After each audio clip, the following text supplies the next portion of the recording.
Alrighty. Well, welcome everybody to episode number 11 of Tempest Feud.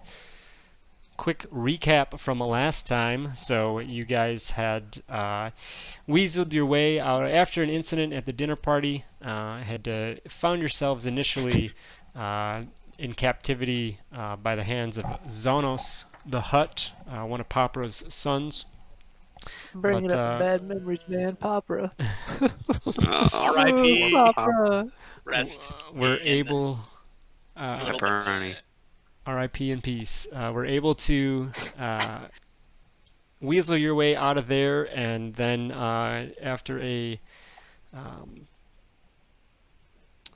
escape from the towers, Popper's tower, you were able to get out and find yourselves at a seedy little Motel 6, and spend the night there, but you quickly found out that Zonos's cronies were on your tail, trying to seek you out as wanted individuals for the crime of murder. Murder was the case, and you did have some leads on some places to go to try and find out before Popara had literally exploded, some places to go check out to find some information on who the Spice Crime Lord is, and also who is behind these attacks on his family. And yes, the La Cantina. And so after commandeering a affluent family's mini speeder van, for the bargain price of 2,000 credits, I think it was. Yep. Something like that. That's right. Yeah, those things Can you just hear me only face palming through the only mic? go up in value when you take them off the lot. So, Indeed. and eventually found yourselves at the first location on the list, Kuzbar's Cantina, and heading in there, enjoying a couple drinks, whatnot. Chill atmosphere. Not saying much, but for Nar Shaddaa and being here in the lower levels, Kuzbar's was how far down? Level. Anybody? 42. 40 Going something? down. Yeah. 42. Yeah. There you go. Yep. Still as you go lower, still little skeezy, but decent enough considering. But anyway, you run into Min, a Celestin, who had some information for you guys, and then very coincidentally, conveniently, a droid rolls through announcing essentially that you all are wanted for the murder, and there's a bounty out for each of you, and it started displaying images of each of you individually, and a Trandoshan in the corner who seemed like he'd interested in that payday seemed to head over towards you guys, as most of you guys had headed out as the Celestin, as Min suggested, saying that if you guys head out, you can probably avoid any trouble. But yeah, Dab was looking for trouble, and he's found it, and that's where we pick up. So, Dab and the Trandoshan Minix had begun to grapple. So, I think that Dab, you had said that you walked over to him to kind of give him the initial bribe, correct? Mm-hmm. Okay, so I'll put him there, and then you can kind of go up to him. We'll say that's kind of where you guys were, and then I know you did call out to everyone, hey, come back in here. So, might as well roll some initiative, and just to help, nope, keep our orders here. Okay.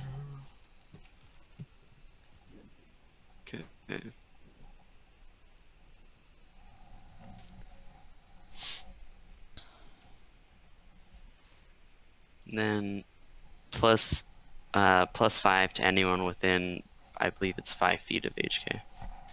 Ah. So, yeah, I know. But Remy Dang gets it. Oh Ayo. man, look at And that. I have a 28. I like to see that. 20 R2. followed by a 1. R2 technically starts with 2 temporary hit points. Hey. I guess start standing closer to you guys. I know. Everyone just crowd around HK whenever We've we got think we're the going to get into a buffs. fight. We've It got was the a what? buffs. Plus 5, right? Yeah, it's a plus 5. Let me make sure I get him in here as well. Then place this thing.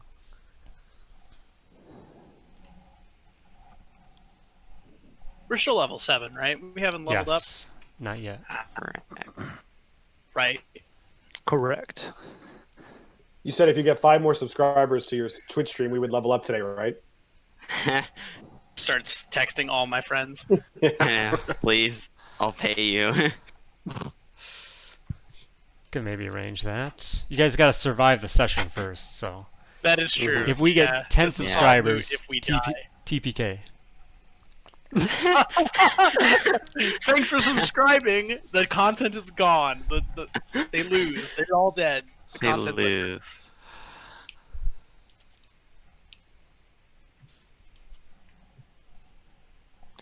We hope you enjoyed tonight's session. It's the last one. Last one ever.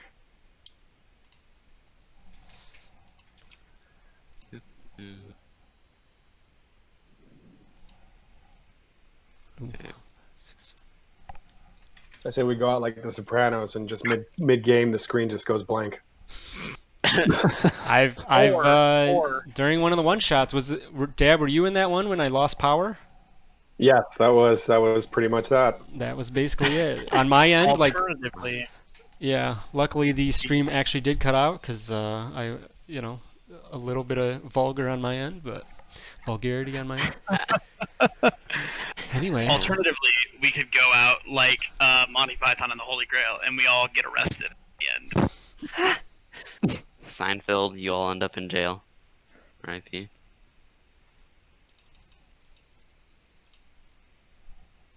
okay. So Dab, you are up next to Minix the Trandoshan, who had just attempted to grapple you, but you were able to worm your way out of that, and you had called for help. So all you guys outside, basically just outside. So add 10 feet to your movement to kind of come back inside.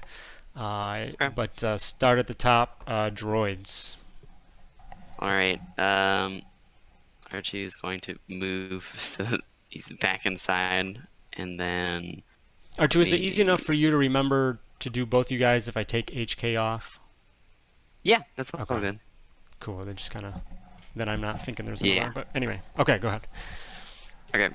So, and then he's going to use homing rocket at the Trandoshan in question. And All right. Is that just auto hit? yeah, it's just a magic missile. Okay. Oh my. So, 3 of those. If you want me to roll individually, I'll do that as well. Yeah. Go ahead and roll those. Can you guys hear my Okay. dog? Nope. Oh, I she's did like not. directly outside my window. And I don't know what she's barking at. Anyway, all right. So 5, 6, 7, 8, 11 there. Okay. And then is going to give a potent aptitude to dab. And that's all for R2. So that's a D6 right now. I believe we're just about to hit a D8. I'm hyped. And then HK is simply going to come back into where he's shown here, and then blast. Let's see. Ayo. All right, you're going to And have that to is Trandoshan once again, again at the- obviously, right? Trandoshan. Yep. Okay. Yep. All right. And sorry if I missed this. Did you mark him to get the sneak attack? Oh, Or- no. So Sorry, that was shouldn't be on clicked there, right? automatically. Yeah, it's just the 8. Okay. All right. I didn't even notice that was on there. Oh, does HK have a quarry? Um, Because if it's sneak see. attack, he would get it just because of the Yeah, somebody I'm not being sure. within 5 feet. I don't know Yeah, why that's I on might be there right thinking now. of my other Ranger's game. quarry. Yeah, but I think I'm- in my other game, his counterpart has that, or Hunter's Mark, or Yeah, whatever the version is. I think you can pick up as a. So. Yeah. I'm not sure why this is on here, actually. Huh. Okay, anyways, I'll fix it. I was like, like... Okay, all good. Anything else? Nope, that's all. They just Okay. move and attack. All right, Cade. All right. Does the Trandoshan seem to have a weapon of any kind, or are they just Yeah. Give me a perception check.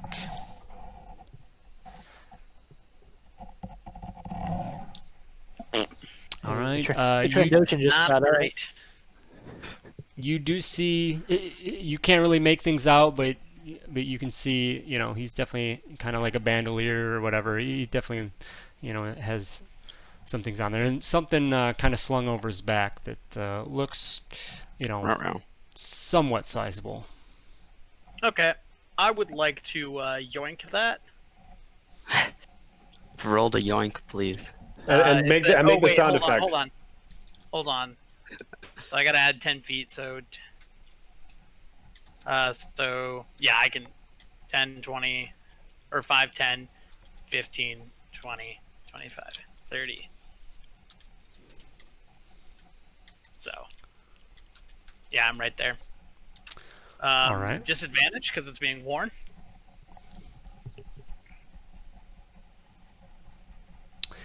Okay, perhaps. So what's it? Strength, you DC said? is not strength or dexterity.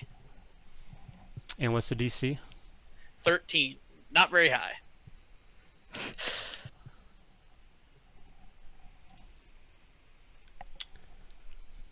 All right.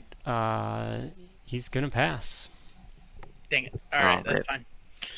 Well, that's my action.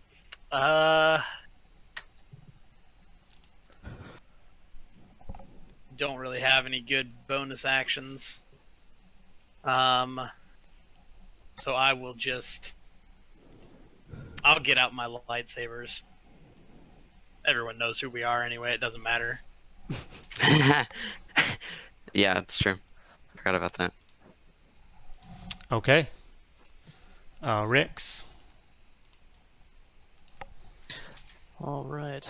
So I will spend 10 feet getting back inside.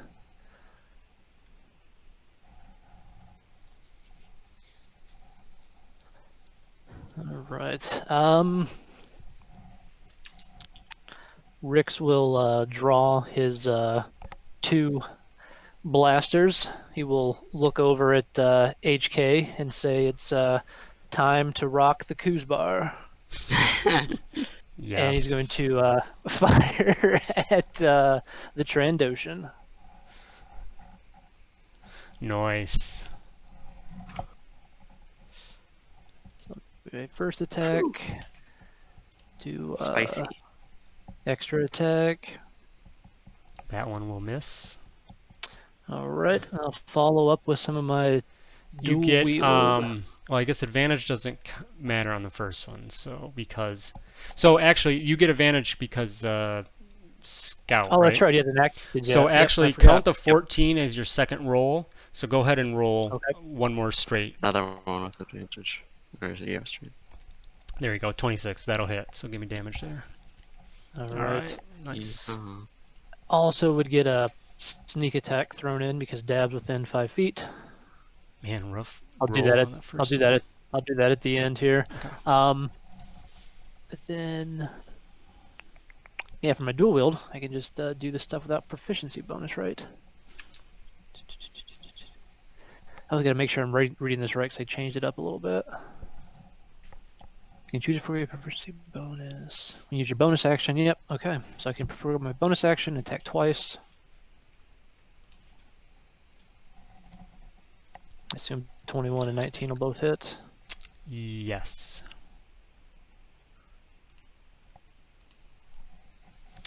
All right. 15. And then I will slap a sneak attack on there. Okay. Good round.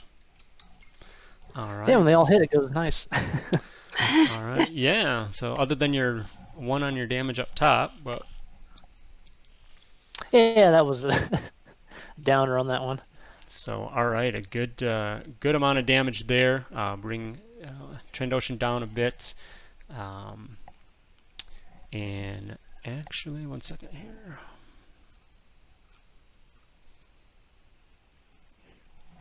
And Rix will also yell out, "We have questions for him." To maybe remind people not to murder him. Don't look at me. And Dab looks back at Cade. I haven't even attacked the guy yet. What do you want?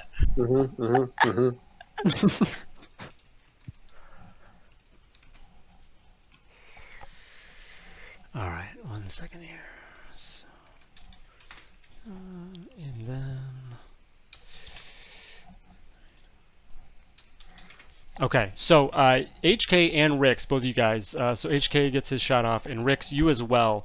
You hit some good shots, right? And firing off, all connecting. But you guys notice that this guy's shrugging it off. Oh, that sucker. Decently, you know, he definitely he's taken some damage, but he's still shrugging it off a decent amount. Anything else, Rix?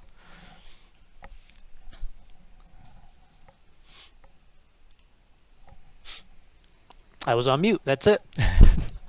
Alrighty. I was like, nobody responding. What's going on? It is the Trandoshan's turn, and he's just. You can tell that Dab, especially in your face, you can see that it's not super prevalent, but it's definitely there. It's a little tough to see in the scaly kind of nature of the Trandoshan's skin, but you can see dark, almost vein lines that are coursing through his head that seem to have kind of come out a little bit more as this combat has begun, and everyone is basically kind of going after him, and he's just kind of breathing through his teeth, snarling at you, and he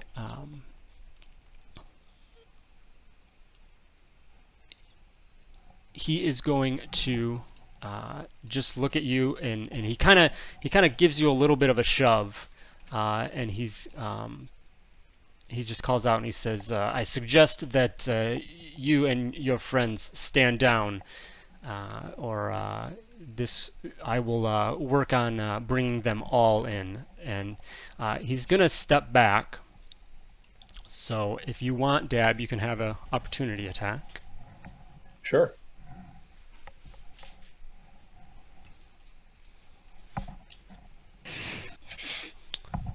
All right, that will hit.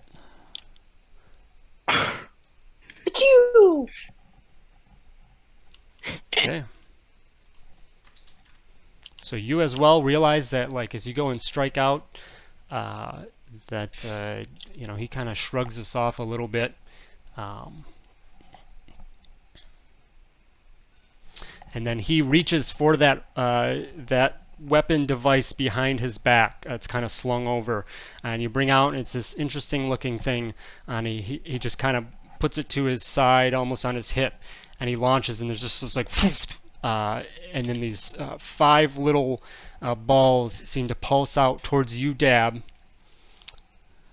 and No, he's phantasming us.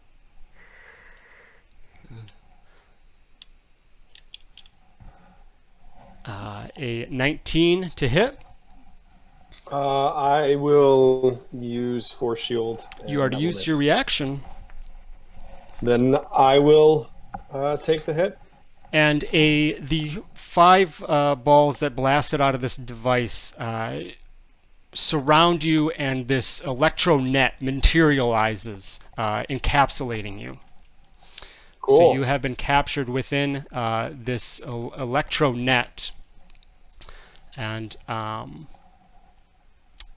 your turn you can use an action to try and get out of it. I also need a Constitution save, please. Okay.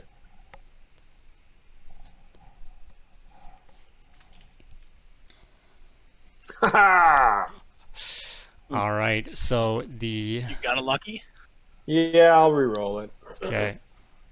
Say some words of luck, That Cade. is that a save though? Don't you have a higher? Do you not have a higher save? Con? No. Remember, you also have potent aptitude, even though Oh, it wouldn't yeah, help yeah, you. yeah. All right, here we go. Hey, all Hey. Cade says is all Cade says is when you fall down, you start getting shocked, which is what I'm assuming is going to happen. I'm like, oh, that sucks. So it's a spiteful luck. Aha. Yep. All right. So yes, the net just pulses with electric energy, and it zaps you, and you do take 3 points of lightning damage, and but it's more of an annoyance than anything. Like it doesn't even get to a point of borderline stun from the electro net. You're just able to shrug it off, but you are still restrained within this net. Remy, you're up. what are I the know that chances continent. everyone else. What's that? What are the chances everyone else attacks us? You can give me a insight check if you like to kind of gauge the feeling of the bar. All right. So yeah, it's hard to read kind of at face value. You definitely see most patrons are definitely kind of concerned and staying away, but yeah, you look over and you see the bartenders looking pissed.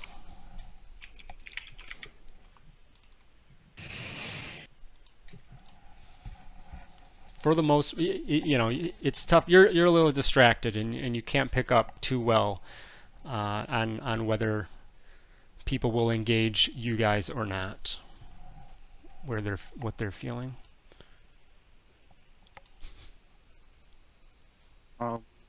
There. And start shooting.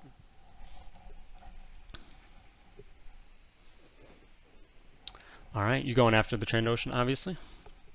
Yeah. Okay, so stepping up next to one of the tables, lining up your light bow, and getting a couple shots off. Both will hit. All right, so the energy bolts fly out from the bow and strike the Trandoshan, but you also realize that this Trandoshan is really shrugging off this damage. Probably pretty resilient to stuff right now, isn't he? What's that? He's probably pretty resilient to stuff right now, isn't he? So you've kind of seen this behavior before from Giuseppe. yeah, Giuseppe. In previous bar fights, you've seen some of your enemies display this similar behavior Yes. due Alright, to let's go a first. certain Stunning substance. strike.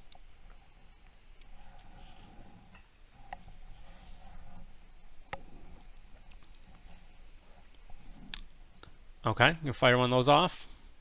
Yep. All right. What is that? I need a con save. What's the DC on that? 14. 14. Throw that in your either in the title. So you put like stunning strike and then put like DC 14 or something. It just makes it easy. And what con save?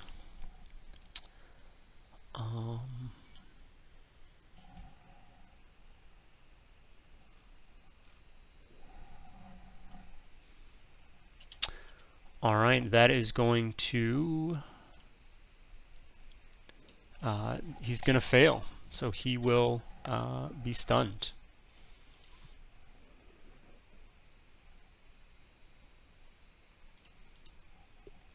Anything else? That doesn't count. That's just added on, so it doesn't affect the bonus action. So I will go ahead and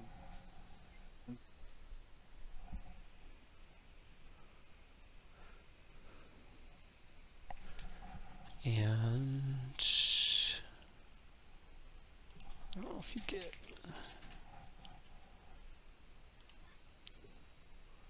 I'll learn these damn conditions one day.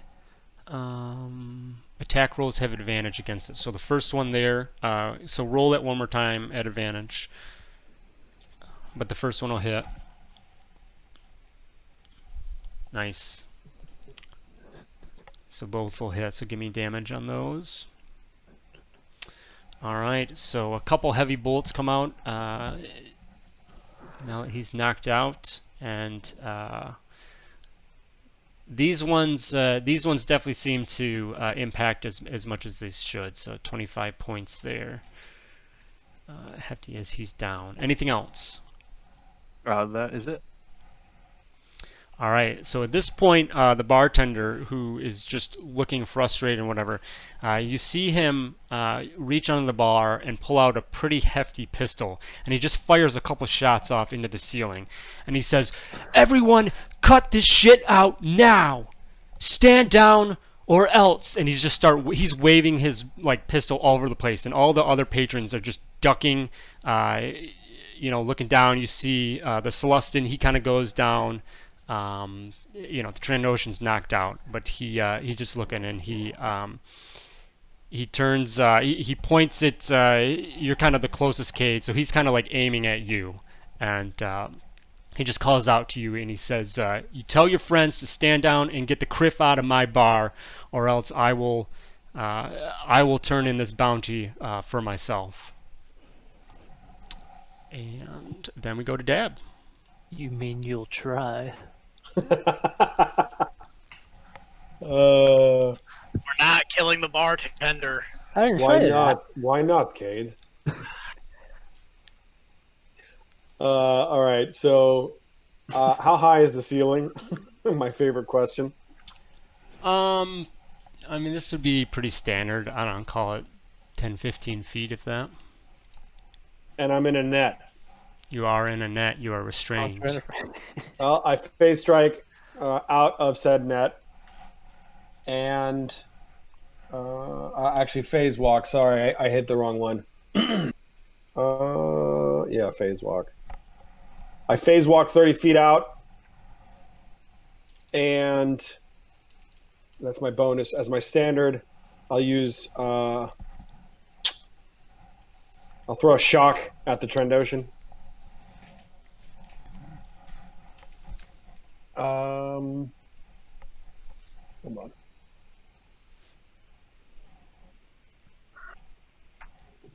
So it's 2d10. Is he still stunned, so he takes disadvantage? Your Or attack has... I attack at advantage. Yeah. So if shock is just... oh, you got to make a ranged... Yeah, so make a ranged power attack. So nice. Yeah, so you are just throwing bolts all over the place. Yeah. Yeah, and as my move action, I'll start going towards the door, and I'll look at the bartender and say, "We're leaving, we're leaving." That. All right, R2. Okay. Dragons are not wanting to cause more of a disturbance here, so they're going to start heading outside as soon as they see that people are away from the combatant here. So Okay. just moving out. Yeah. All right, so you guys head out as well. Cade.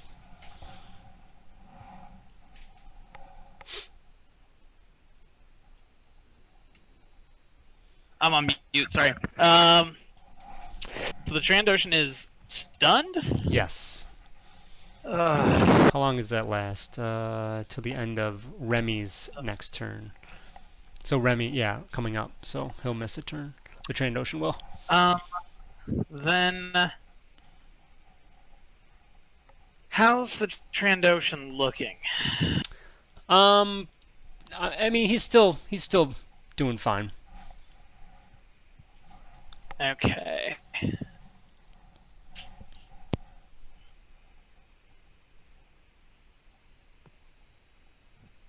Well, so the bartender is aiming his pistol at me. Yes. I'll just turn to him and say, "Let us talk to our friend here," and I'll gesture at the Trandoshan. We can take it outside, and then we'll be on our way. And then I will use the Force to stun the Trandoshan. Wisdom save DC 13.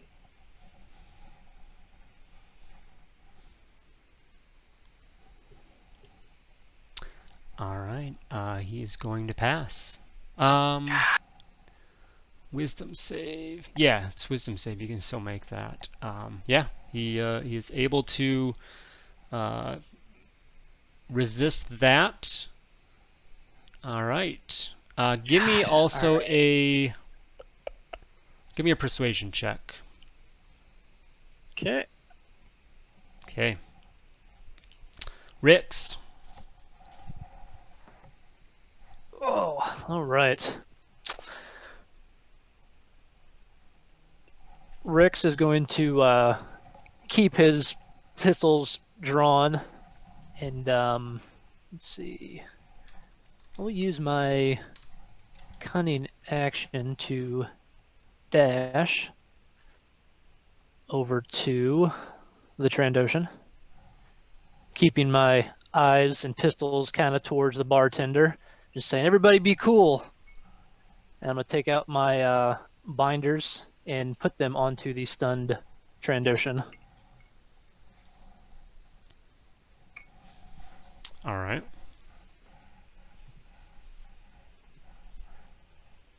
So you got that set up, and he just the I can't remember if he Trandoshan. had any weapons still on him or in his hand. I guess I would take those away from him.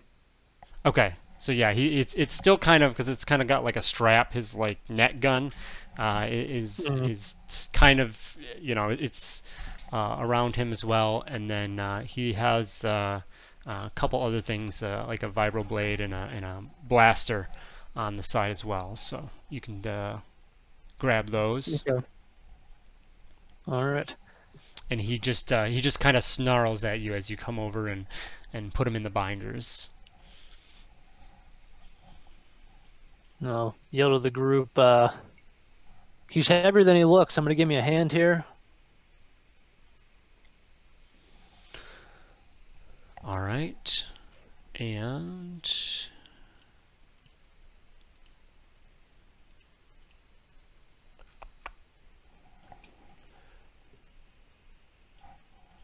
okay. Anything else, Rix? Nope, that'll do it.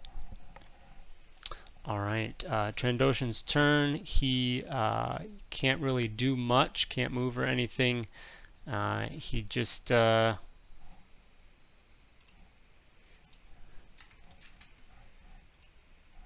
you right next to him.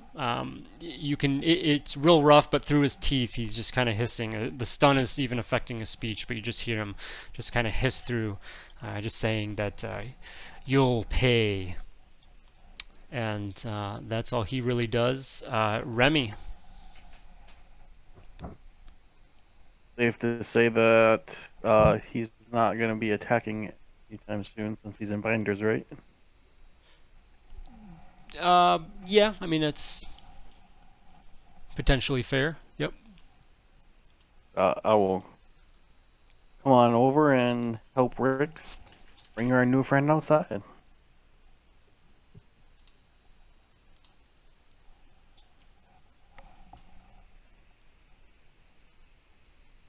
Okay. So, right, at the end of your turn, The Trandoshan does come out of his stun, so he starts, squirming a bit more, and his speech kind of comes back to him, and he's just kind of like, just basically cursing you guys out.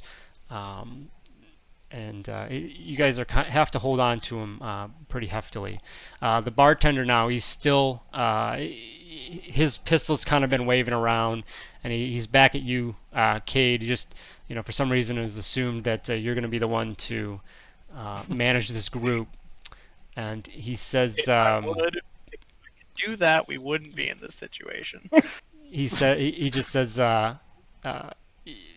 you have no further warnings. You all need to get out of here now. Otherwise, you will not be leaving this place alive. Okay, it explained to him we're trying, but there's initiative and turn order, so we're working on it. Explain the meta mechanic of Star Wars 5e to this guy. Give us a second. We're trying. It's not my turn. Damn it. Dav and droids, are you guys doing anything, or just kind of outside? We're like the droids are outside Okay. waiting for them to bring them out and looking around, making sure we're not gonna get ganked or something. Okay, give me a perception check. Dab, were you doing anything? I'm just holding the door open, expectantly looking at the bartender and still yelling, "We're leaving! We're leaving!" All right.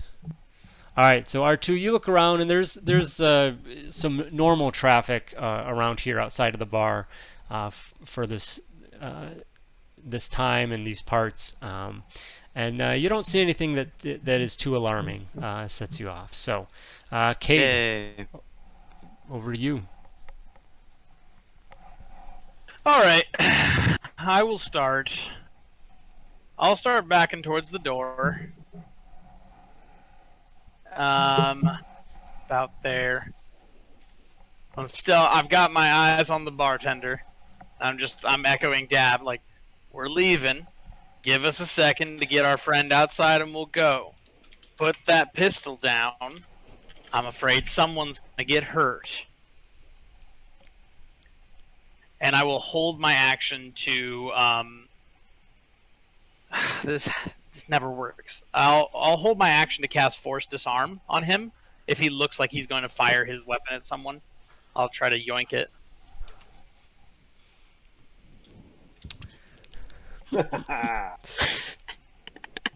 All right. He's pointing a weapon basically at you and your friends. What is going to be your trigger to disarm that? This trigger.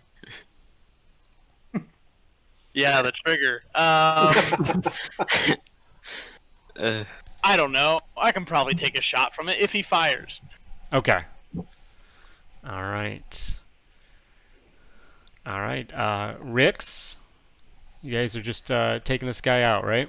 Or heading him outside? Yep. Okay. Kind of as we manhandle him and walk him towards the door. Okay. As we pass by the bartender too, I'll toss him a handful of credits and say, "Sorry about the damages."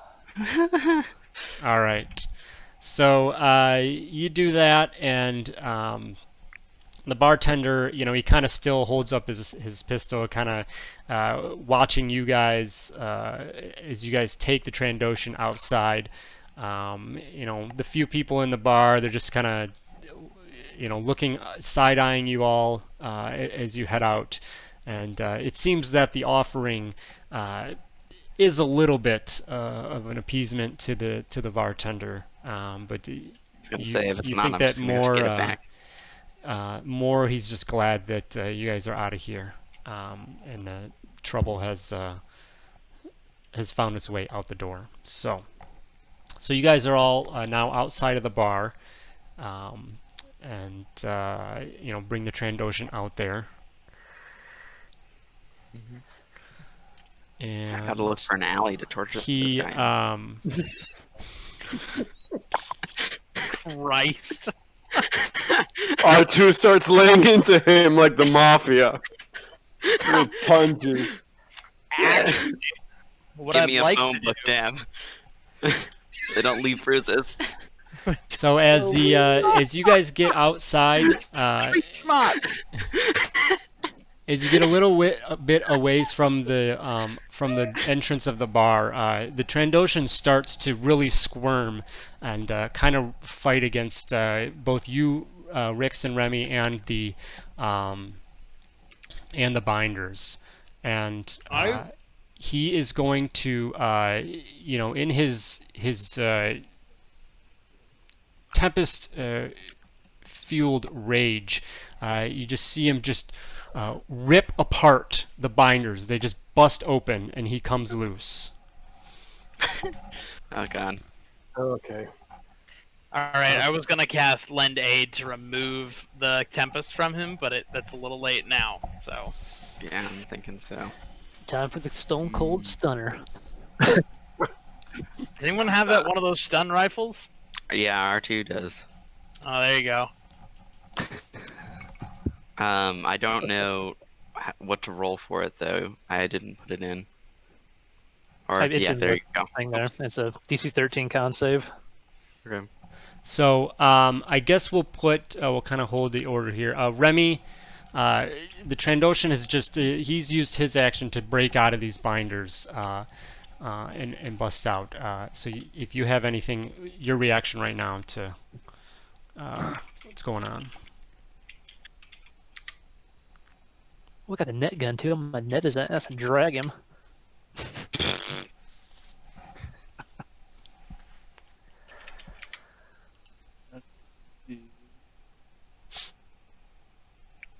I think Remy said something. He was super quiet. Yeah, He said he grabbed the electro net from inside and throws it on it. Rick has it. I think Rick has it. The net gun, yeah. Yeah.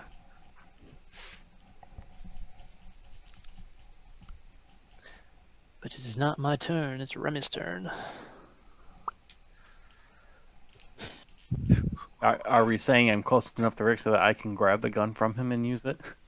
I would say that you guys are basically kind of like similarly where you are, because you guys escorted him out. You're holding him, and he pushed out. He broke the binders apart.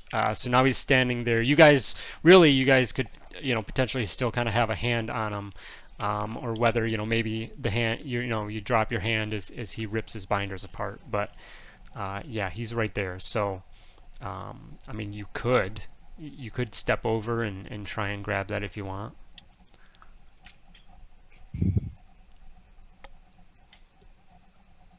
All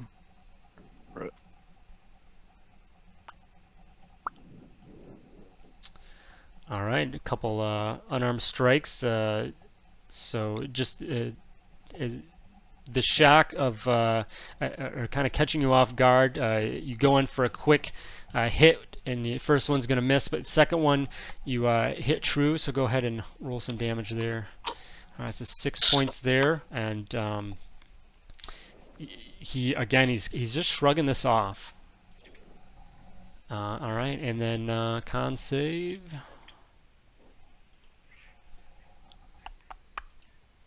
Too many tabs open. So you see your second one, you go in and you're trying to hit him in a spot just to knock him out again, stun him there a little bit. And he falters a little bit and then shakes it off, and he just stands back and he just kind of looks at you and he's just pissed. Alright, well. He's probably not going to be grappleable. He probably will be too strong for me to fight against, so we're going to focus and hit him 2 more times. Or not. Alright, so Yeehaw. frustrated with not being able to restun him, it just kind of puts you off your focus, and you throw in 2 more strikes, and one he kind of dodges out of the way, and the second one, like, it hits barely, but it's a weak punch, and I mean he's just kind of shrugs it off.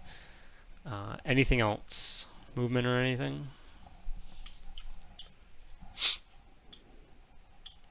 Yeah, I'll move away from him. Okay. He is going to lash out at you as you move away. And he ain't got no weapons. Actually, no, he won't do that because he doesn't really have any weapons. So, all right, Dab. So as Dab is teaching R2 how to use the Force, he looks over at R2 and says, "Now pay attention, little R2. This is how a true Force wielder uses stun." And then I do this, and I choke the guy. Yeah. And I'm going to pinpoint that as a consular. So instead of him making a save, I make an attack roll because I know his save is high. Nice. 20. Ew. All right, so that's against his AC. Yep. Okay. Yep, that'll hit. 18, and now he is restrained. And I have him restrained, and I look at the guys and I tell them to throw some more binders on, and then I ask little R2 to make the choking motion with his little metal pincers, and I end my turn. All right, so you see the Trandoshan just kind of his neck kind of go up, and his hands that were free, he kind of grasps towards his throat, and you can hear Rick's right next to him. You can just hear him gasping for air, and he just kind of seems locked in place. I As look Dab at him and I reaches out. say, "How do those binders sound now, buddy?" R2. Stun gun him. All right. You have advantage. Stun gun him. Yeah, I'm gonna stun gun him. I don't have the macro set up. just doing- So I have to figure that out. You're just doing that Just thing? a straight 13. Oh yeah, there you go. Yeah, just a DC Ayo. 13. There's no Okay. attack or anything, if I remember correctly. Yeah. You try and stun him.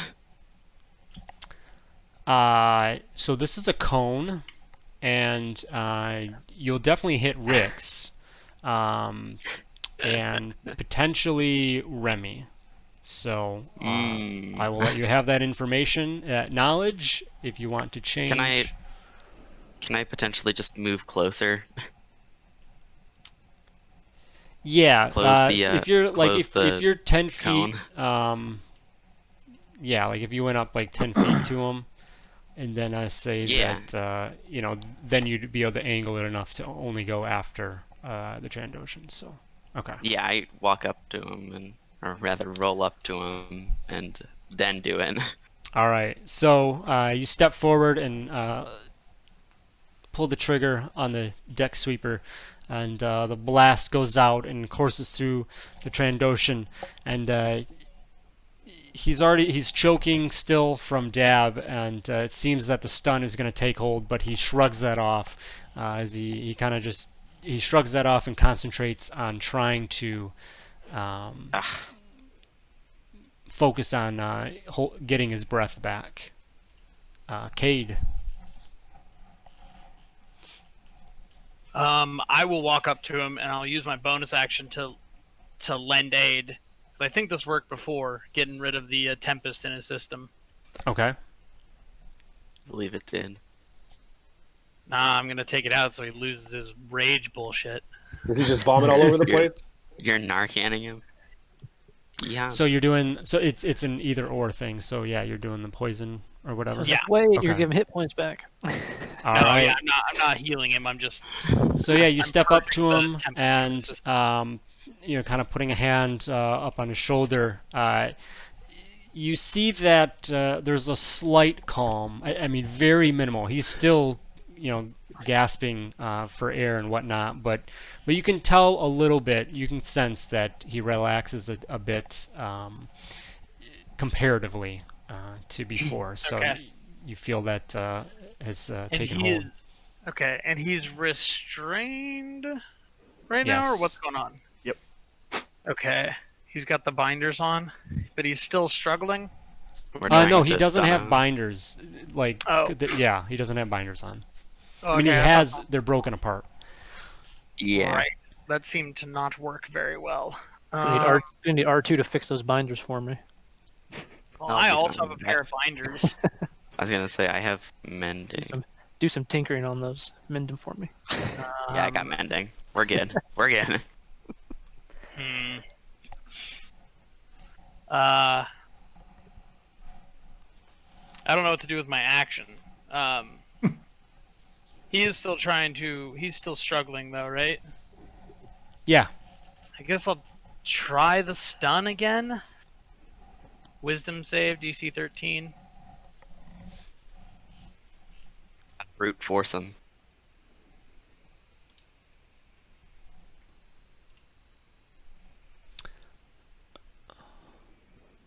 All right. He is going to succeed. He's gonna All right. resist I've that. wasted 6 force points. That's my turn. Okay. Rix. Oh, all right. And you said since he's getting choked, is he like gasping for air, like his Yep. his mouth is open? I mean, kind of, yeah. Okay. What I would like to do is take a frag grenade off my little belt here, and I want to keeping my finger on the pin, so it's not pulled out yet. But I'm gonna take the grenade and I'm gonna shove it into his open mouth as he's gasping for air. Okay. I'm gonna keep my finger on the pin and look at him, and say, "I'd probably stop struggling if I were you. I'm liable to slip." All right. Give me an intimidation check. Oh, come on. Okay. Anything else? No, I think that'll do it. Okay. So, at the Trandoshan's turn, he looks at you, and he continues to squirm, and he's still kind of grasping towards his throat. You can tell he's still trying to gasp for air. He can't really. Dab's got him in a hold, and he just in between the gasp for air, you hear a little bit of what you could consider to be, I guess, a whimper, and you can see a little bit in his eyes that he looks like he's taking the threat seriously. That's how I like all my threats taken. Remy. Let's go.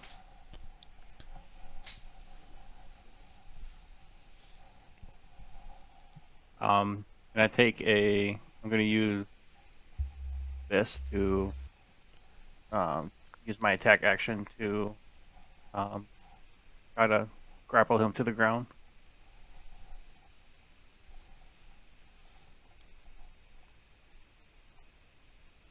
Okay. Rix How that has little- a Don't forget about the ignited grenade in his grenade mouth. in his mouth.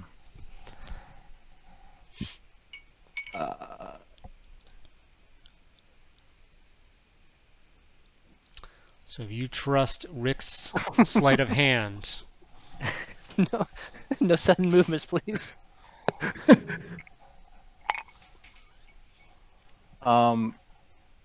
Could I ready that as an action then? yes. For when he. Yep. Okay, I'm gonna ready that as an action then for when when Dab's choke falls off of him, and if he tries to interfere or move away, then I'll use that as my ready action. Okay, so basically you'll take the action and then. Assuming, if he does something that gets you'll the use grenade your away bonus from him. action to make an unarmed strike grapple. Okay, so basically you could do like 2 grapple shoves, whatever. Yeah. Yeah. Okay. All right. All right. Okay. Over to you, Dab. So you see you still got him held. He is still trying to get his breath back. You see that Rix has put something down his throat, and yeah. Okay. Yeah. Not trusting that he won't stop, and he's still got some life in him, right? Good amount of Yes. HP. All right, then I'm gonna go up and I'm gonna drain some of his life out of him just in case we have to put him down. So I'm also gonna make this another pinpoint so that I attack him again against his AC. Nice. 220s in a row. All right, yeah, that'll hit. All right, so 88 necrotic.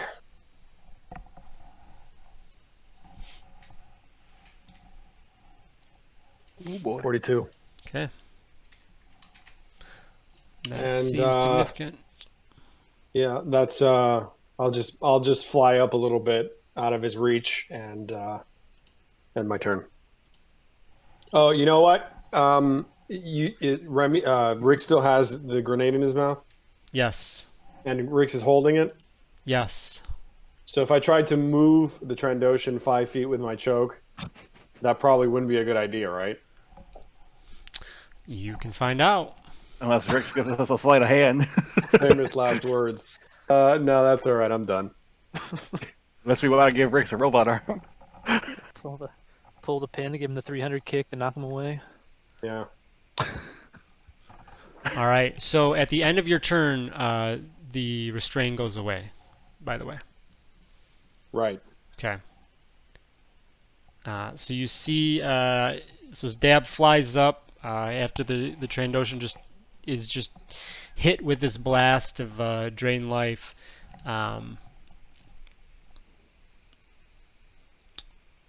He kind of settles back onto his feet,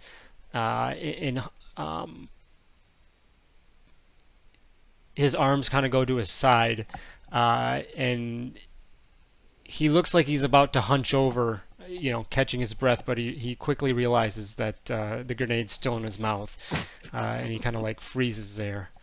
R2, anything? The phone book.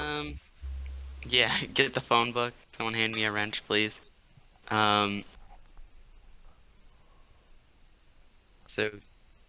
Otherwise, we can probably we could potentially come out of combat, but yeah, that's fine.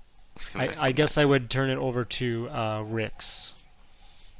But R2 and Cade, I guess if you guys have anything that you want to, maybe have prepared or anything. I'll have my lightsabers in hand, but Mhm. not activated. Also, I'm sorry, I stepped away for a second. Did I miss shoving a grenade down his throat? Yep. Oh, you missed all that? I didn't. I was gone for like half a second. Yeah, Rick's turn. He took a grenade and put it in his mouth. God damn it! All right. Well, and then you missed, and then I'm holding the pin, and I told him, "You should probably calm down. I'm liable to slip." So it was his opportunity to peacefully surrender. I thought you would like that, Cade. And then we asked Cade, should we detonate the grenade? And you weren't there, so we did, and now he's dead. All right. I missed more than half a second. Apparently, that's fine. Try to do something that Cade would like. And he did. Out of character, super baller move. Honestly, in character, that's a bit much. That's bricks. All right, Rix. Yeah. Sorry, Cade. Anything else? Sorry? I'll just be there with Okay. my lightsabers And then out. R2, did you guys have anything? No, Phone book, just right? being ready. Okay. Also drawing various weapons, whatever. All right, Rix. I know we were trying to maybe walk him over to some kind of alleyway or like non-public area. Do we actually make it to a kind of a secluded area, or? I mean, you're like, I don't even know, 10, 15, 20 feet away from the entrance. You know, he definitely didn't waste much time trying to break out of those binders. So yeah, you're not too far away. Okay. Guess I'm gonna look at him and say, why don't we go for a walk? And I'll keep the grenade shoved in his mouth and my hand on it, and kind of walk with, kind of pushing him along and walking him where I want him to go back towards the group, and try to find some area where we can talk with him, but have him like sit down on the ground so he's less of a threat, and commence a chat with him. Alrighty. So he begins walking with you guys all, and there's a second of like a slight second of hesitation, and he kind of like turns a little bit. His eyes go to you, Rix, and he seems to almost he kind of like stretches his jaws a little bit more, and he clamps down on your hand. So your entire hand holding this grenade is trapped inside his mouth right now. Only one thing to do.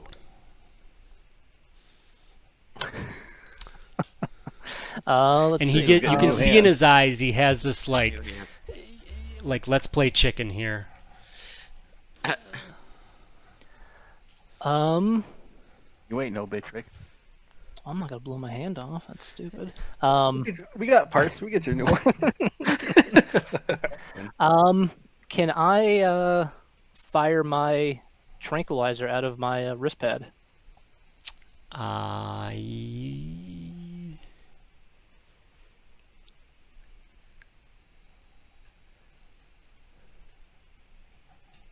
I'll say yes. Okay.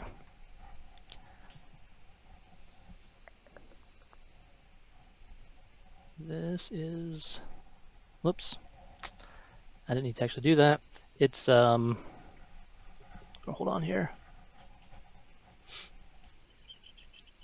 Oh no, I guess I did. So yeah, roll 5d8, which those were not the greatest.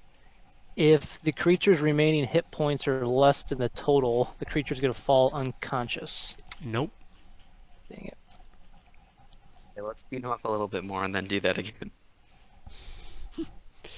So he just he kind of looks at you as your tranquilizer goes off. He just very lightly like shakes his head a little bit at you like no, and he kind of puts up his hand, and he begins kind of like with his hands obviously.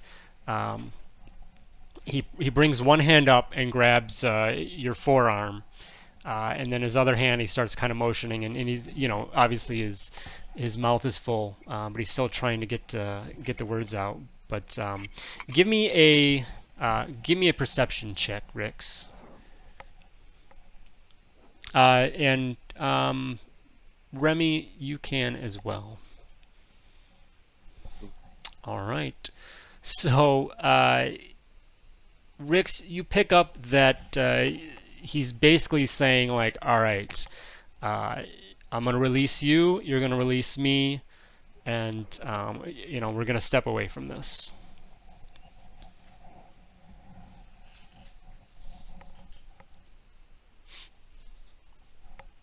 All right. I will kind of give him a little head nod that I understand what he's saying here.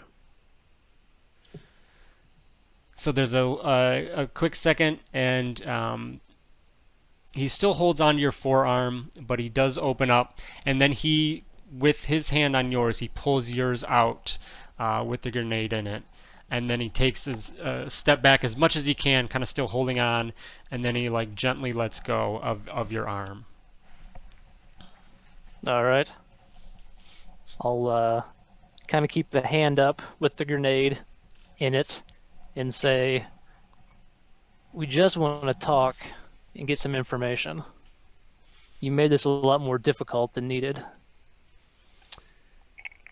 He looks at you and he just says, he kind of scans the group, and he says, there ain't nothing difficult about potential for 500,000 credits. make things pretty easy with 500,000 credits. Credits are hard to spend when you're dead.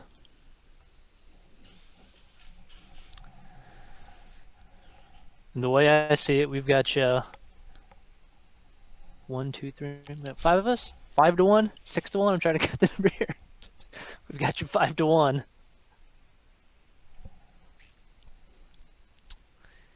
Now, if you want to make a few credits by just giving us some information, we might be able to make that work. It says, well, you know your values, so what is it you're trying to find out? I'm trying to remember now back to the last session. Min, the Sluston, told us that one of the huts was getting spice from this guy, right? Yeah, let me check my notes here. I think that's what it was, because he had said, yeah, I think he had said that he would have told you guys that one of Popara's sons buys his Tempest here from a Trandoshan dealer named Minix, and this Okay. being that Trandoshan. One of the hut Popara's sons buys his spice from you. Who is it? He kind of lets out a hiss and he says,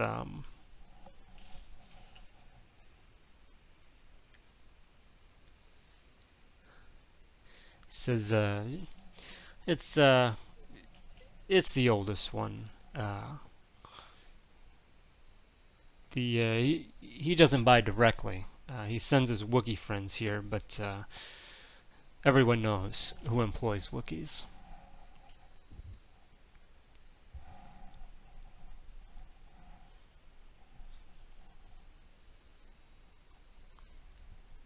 I'm trying to think back now to when the other hut, Gardula, I think. Is he the Nope, one that's she kind of was like on Tatooine. oh So yeah. there's yep. So Popara, obviously, Xanos, Mika, and then Vago. The Oh, three Xanos of- is like his lieutenant guy, right? That kind of sent us to investigate That's this. Vago. Or Vago, yeah. Yeah. Okay. Zonos is the one with the Wookiees, right? Yes. Okay. 'Cause I'm trying to remember, because Vago wants us to find out the source of the Tempest, right? Vago, you said?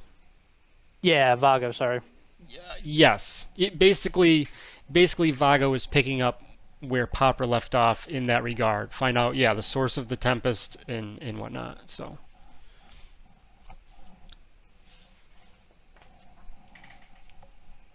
Okay. So ask him who supplies you with the Tempest.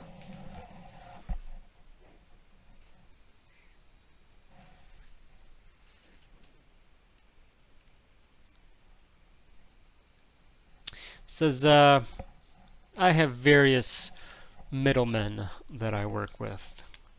Try and cover my tracks. Mostly, I deal with people out of Dark Melody. It's a bar down on level 35. All right. I'm gonna ask him too about the because I know who it was. I believe because Min said that a redhead lady met with him at 1.2, right? Minix. Let's see.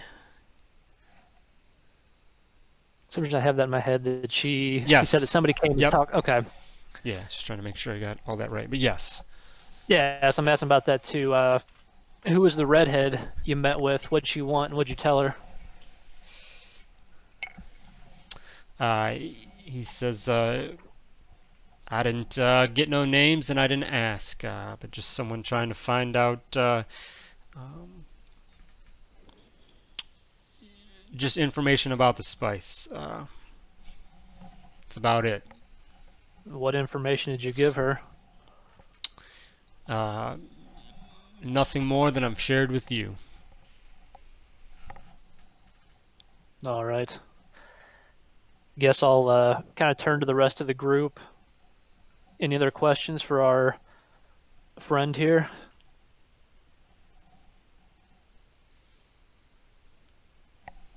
For me,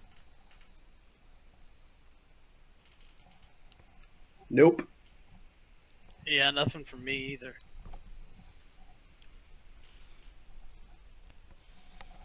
All right. I'm gonna tell him to take a hike. I'll give him 400 credits. All right. Yes. So he takes Tell those, him kind of to. puts them in a pouch along his belt, and he reaches out and puts his hand on his net gun that you have as well. And he doesn't pull it; he just kind of puts his hand on it, and he says, "Part of the exchange of information as well." Oh, he wants it back. Yeah. I'll ask him how much would you want for it.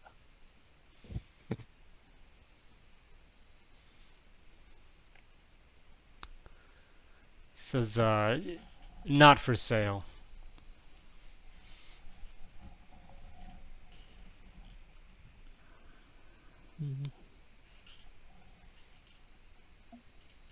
All right, fine. Give it back to him. I'll tell him,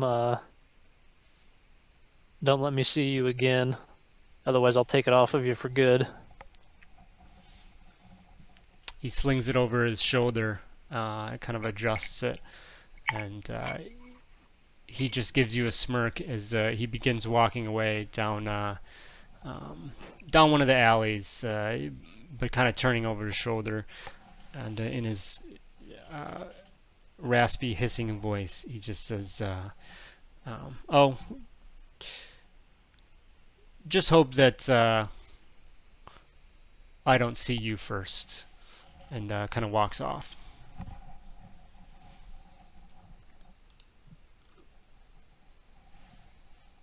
Lovely guy. Sure. That went well. Yeah. Well, it This sounds has like been the most awkward RPG experience ever. What? Never mind. Moving on.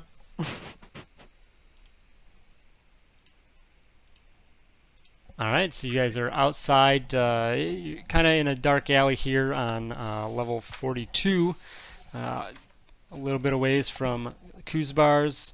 You know your next destination on the list. It did match Rick's what the Trandoshan mentioned, Dark Melody. That he mentioned that happened to be on Popara's initial list of places to check out. So that's a few levels down on level 35. So yeah, you guys are currently just outside. Are there any shops on this level? What specifically are you after? I have a feeling we all, aside from probably Rick's, we all need disguises, don't we? Yeah, that's not a bad idea. So yeah, I'm looking for anything that would clothing, general goods, anything that for that. Give me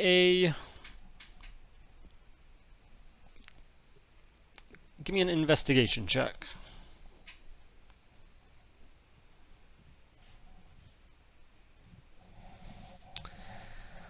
So as you guys kind of wander a little bit down the street, trying to keep to the shadows as best as you can, you do find an establishment that you think could provide enough of some cover and whatnot, what you're after. I'm gonna ask Rick's to put his cover on, his face cover, and ask everybody to give him some credits and let him go in there so that we don't get recognized, and hopefully buy us some cover. Anyone got any spray paint? I think we should put Dab on top of you, and we'll put a trench coat over you guys. Yes.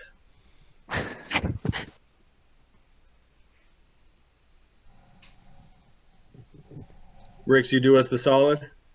Oh yeah. I'll go inside and purchase some clothing and some hats to cover them. All right. So yeah, you step inside, and it's just kind of a. What you found is a little bit of everything here. Kind of a knockoff general store. Um, that yeah, there's all sorts of knickknacks and whatever. Looking around, you're able to find. So you're specifically after clothing items.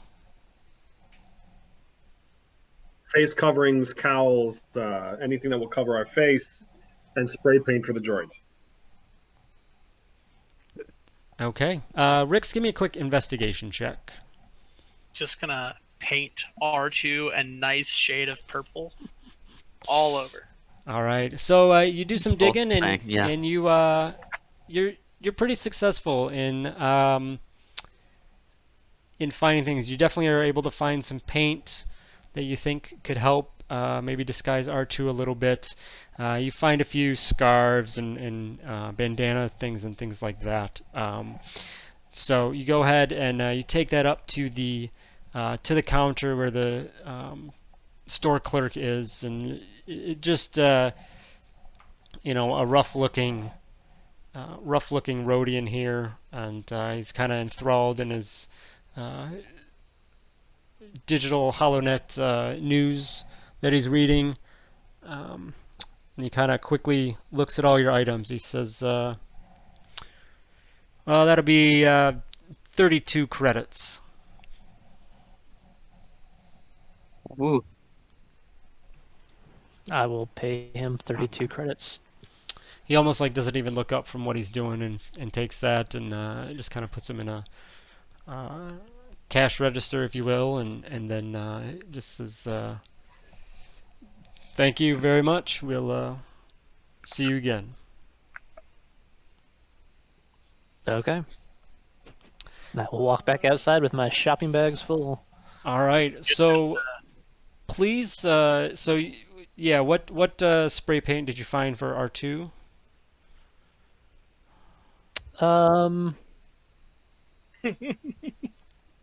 This is gonna be fun. A nice dark orange. Okay. So I spent a little time just with the rattle can, and takes a few minutes, but you're able to, it's definitely looks like that guy that's trying to do a homemade Pimp My Ride spray paint job on his, old Pontiac Grand Prix or something, and Hey,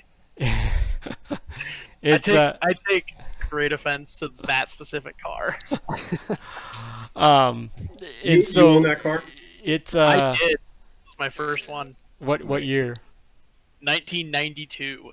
Yep, that was the year I liked those ones from, because the newer ones, I forget what years when they upgraded, but changed the body style. Anyway, I actually had one as well, so Yeah. which made me think of it. But yeah, so R2 gets sprayed down enough to, yeah, now he just kind of looks like he had a bad paint job, but there's nice. The only thing is that R2 is technically a very unique style of droid, so give me a. Well, I guess I'll let somebody do this. So somebody, let's do a art check. I guess performance. Performance kind of works. So one person that wants to do performance, whoever wants to speak up and say, yeah, I think I can handle that. I have a 5. What does everybody else have? Sitting nice at a +1. Unless anybody has a 5 or better. Well, what Probably negative Dab being a one. exactly are charisma. we performing again? What's that? What exactly was the performance for again? To see how well you paint R2, yeah. Okay. So if Dab, are you Acrobatics proficient will in a not help dab? me here. Yeah, I'm happy to do it. I just want to make sure nobody else has higher than me. Yeah. I just have Okay. one. Cast guidance. All right. I don't think I ever burned that R2 D6. Oh, you're. Oh yeah, that's true. Oh, you don't even need it. All right. I used to spray paint all my time in my gladiating days, little R2. I'll take care of you. Dab, come up with not the NWO, but whatever you sprayed on your title belt, and on all of your. DWO for There you dab. go, something like Dab that. Or WO. DPO, Dab Powers order, or something Yeah, like that. yeah. All right. So yeah, you do a pretty good job actually. So other than R2, being a unique style of astromech, he does not resemble the normal R2 droid that you know. Rix, what do you find for Dab Powers? Oh, for Dab, I found him a You like me. I found him a little jacket in the toddler section to wear. Fat got a little guy hood on in it. a little coat. And a nice silk scarf he can kind of wrap around his head to shield his face. Kind of remind him of It's his so love. Flush. Mhm. Yeah, It's just so dressed flush. like his ex-girlfriend. What is this? Wampa fur? It's so flush. I figure you can't really tell the difference between male and female Toydarians that well, so maybe he'll blend in well. Whoa. I don't All think there's right. much difference between them, is there? Did you get Kate a romper? Yeah, we'll go to Cade. What did you get for Cade? Let's see, for Cade, I don't have the defense of you like me at this point. Overalls. yeah, Overalls. I was gonna say yeah, some like mechanics, Like a onesie? overalls. Coveralls? Yes. As long as Sci-fi overall. yeah. In a really just god awful hat to wear. Nice. Trucker mesh trucker foam hat. Ah, Nice. all right. Whatever the space Star Wars version of that is. Nice. Okay. The coveralls clearly used. Just stains everywhere. Okay. And how about Remy? Oh, for Remy, get Remy a hooded like a hooded cloak that's got a set of buttons all down the front, so kind of like a buttoned up trench coat with a hood. Okay. Just a And dark corduroys. color. Yeah, Yeah. like a dark brownish color. Okay. All right. And then pick up anything for yourself?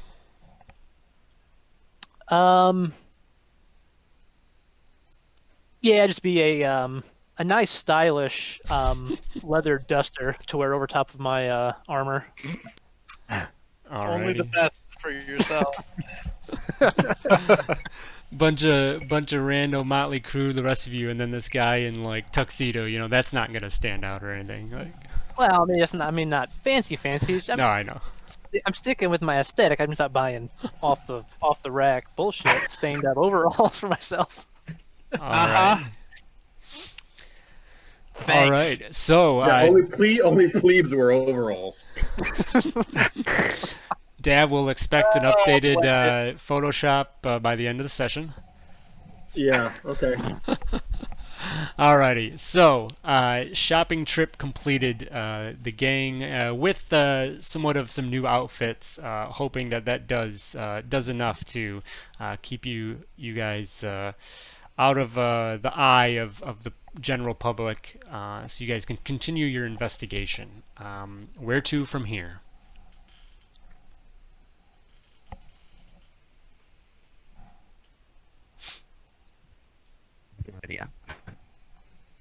Well, We I can guess go kill Cody- Zonos. Yeah, I guess that's fair. We can just do that. Well, no, we've got another tavern to go to, don't we? Or another place Oh, to that's go to. true. Yeah. Yep. Here you go. You actually have a couple on your list. We go. Well, the one that the guy just told. Well, are there any others that are on this level Nope. before we left here? It's Okay. basically you just kind of keep going further down, deeper into the levels. So the next one is Dark Melody on level 35 that Minix mentioned, and then the other one after that would be the Headache Bar on level 20. This sounds like a lovely place. Headache bar. My vote is Dark Melody. Yeah, sounds good. Yep. We go. All right, so you guys are gonna hail a taxi down that way, I'd assume. Do we see any mid-size hovercraft with a family of 4 in it? You do not down here. They are definitely not roaming around these parts. So, Speaking of, while I would like to call that family. Tell Okay. them we left there fucking up. I've got the dude's comm code, so I'm just gonna this is probably gonna get us in trouble. Actually, never mind. They'll find it. It'll be fine. all right.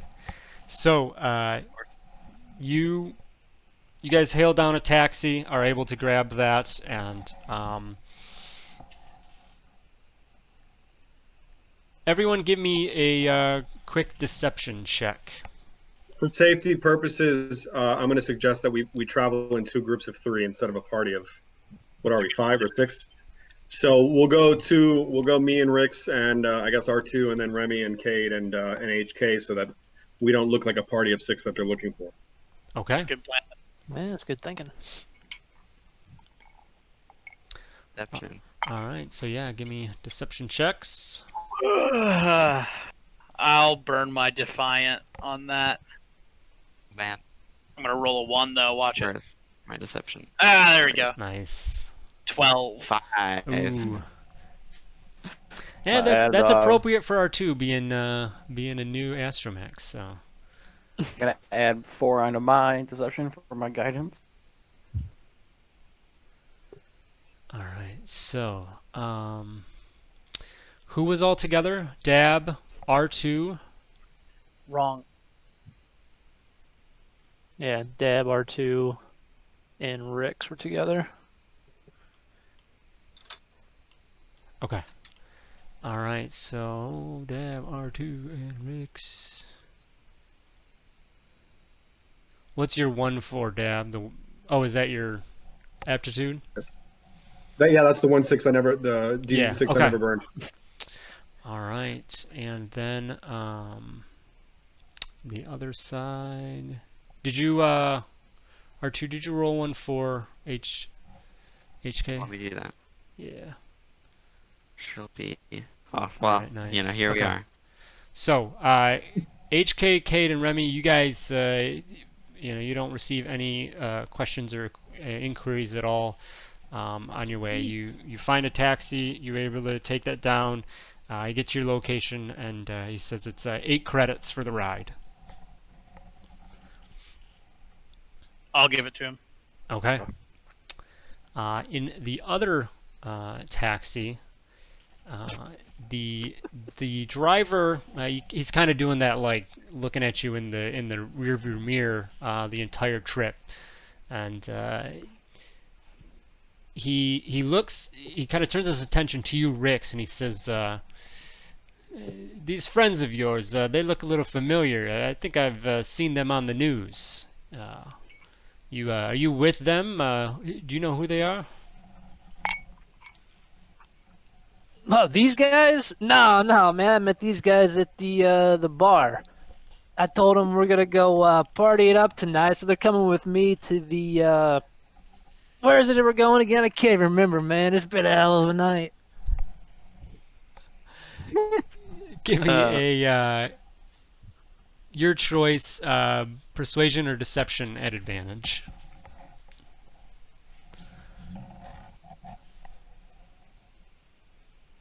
All right, nice. He says, Correct. he just kind of he lets out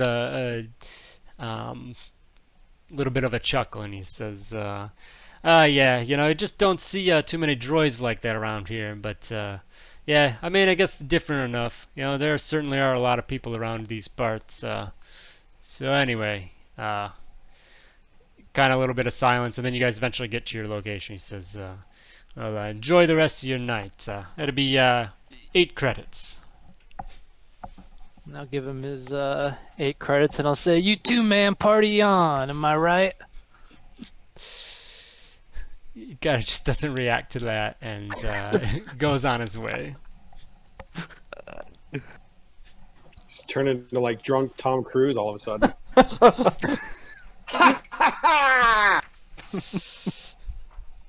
All right, so you stand outside of the Dark Melody Cantina. As you all noticed and expected, as you during your ride down here, things definitely get darker and dingier and whatnot, and this establishment definitely reflects that. You guys heading inside? Paint us a word picture, Todd. What does it look like? Outside or inside? Outside, and as we're looking in, what do we see? Okay, so yeah, I mean outside it's a little bit darker here on these, if you call it a street. You know, there's a few dingy neon lights that glow here and there, pointing out the different establishments. There's a lot of there's some foot traffic here and there, but everyone kind of, you know, hunched shoulders, keeping to themselves. You know, a few people that look down on their luck. You know, a couple people begging for handouts, just sleeping among the trash, things like that. And yeah, the entrance here, you know, there's a sliding door here. A couple people come in and out, and there's a very interesting there's some interesting music that pours out of the bar when the door opens, and then you kind of get more just the low end a little bit when the door closes from inside, and the air that comes out of it just smells oily, kind of dusty and oily, very interesting. That wafts out anytime someone comes in or out. It's dark inside. You don't see much else. You might see a little bit of figures here and there in the shadows, but it's tough to make anything out otherwise. All right, two things, folks. Number one, can I suggest a plan for us? I'd like to suggest that we, as we did with the taxis, we go in 2 groups of 3. One group goes in first, finds a table. The other group goes in, finds another table a couple minutes later. Does R2 and HK, can they communicate with each other? You know, I guess droid telepathically? Ethically, Via Bluetooth. Yeah, Yeah. Bluetooth, Wi-Fi. hollowing at it. I'm I not think sure. that's Is the there anything Tom that rule. that has that R2? I'd almost think it would Afraid be to- a your companion, Like a thing of your companion. Yeah, I think that. Let me check. If not, me and Yes. Cade, I think, and Rick's all have transponders. So Mhm. I'm going to suggest we go to 2 different tables. Rick's and everybody. Rick's for our group, or Cade for the other group, can try and find information, making it seem like we don't all know each other, so we're all not a party of 6. And then the second thing I'd like to do, I'd like to find somebody out here who's asking for coins or credits, and see of the beggars, and just kind of like say under my breath, "Boy, I wish I could pay somebody to tell me about you know, the Dark Melody and what's you know, who the big players are in there." Oh, sigh. Alrighty. Are you you want to do that before everyone goes in, or are you gonna have a group go in Yeah, first? yeah. Or the first group, yeah, so that I can see if any of the beggars will take my bait and give me some info that we can all learn. Okay. So yeah, you kind of wander up and down and kind of go past a couple of them, and you know, give me a persuasion check. All right, 26, very nice. So, it's pretty sarcastic, coming out, but at the same time, it definitely um, it grabs the attention of somebody nearby, and you hear this like coughing and wheezing next to you, and he says, "Fancy yourself for a drink tonight at the Melody, son?" Yes, I do, and I want to know who's who in there. Says, "Well, certainly. Generally, you go up to the bartender and he'll get you that drink. It's a Kubaz. He'll be the one to point anyone out." And then he kind of like holds his hand out expectantly. I'll give him 10 credits, and see if that appeases him. He takes it and kind of looks it over. He counts it a couple times, and he says, "Generally, you'll want to look for Meldark. Uh, he'll be the one with information if that's what you're after." Thank you, my friend. I go back and I tell my party, and we're gonna go in. Okay.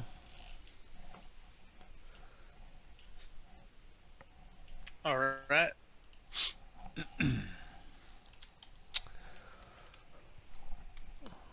All right. So got our three groups, keeping the same groups.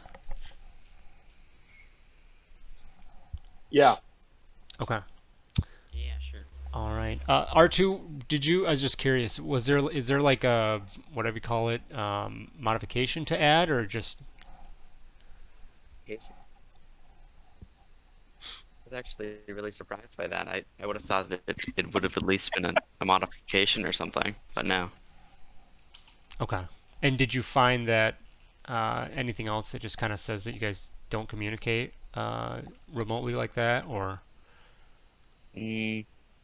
There's nothing that specifically says you can Yeah, because communicate they didn't. remotely. I don't think really droids did that really too often, right?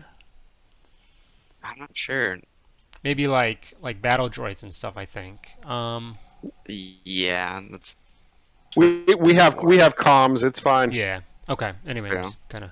All right. So, sorry. Who's first group going in? Cade, Okay. It's Remy, and HK. Remy and HK. All right, so you guys step in, and the inside of this place definitely echoes the outside, dark and dingy. You now hear this. You see a droid, just this damaged droid. He looks rough shape. In the corner, he's playing some weird music and some weird instruments that seem to be of his own design. Again, the smell of the air hits you even heavier as you step inside, and there's people scattered here and there. No one even gives an ounce of a reaction to you guys walking in. Most of the patrons have hoods drawn over their head, and they just don't really have any interest in any anybody else that kind of walks through the door.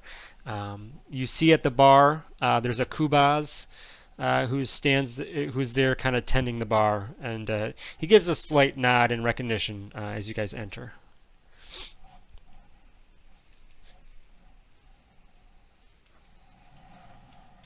we want to walk over and try and figure it out.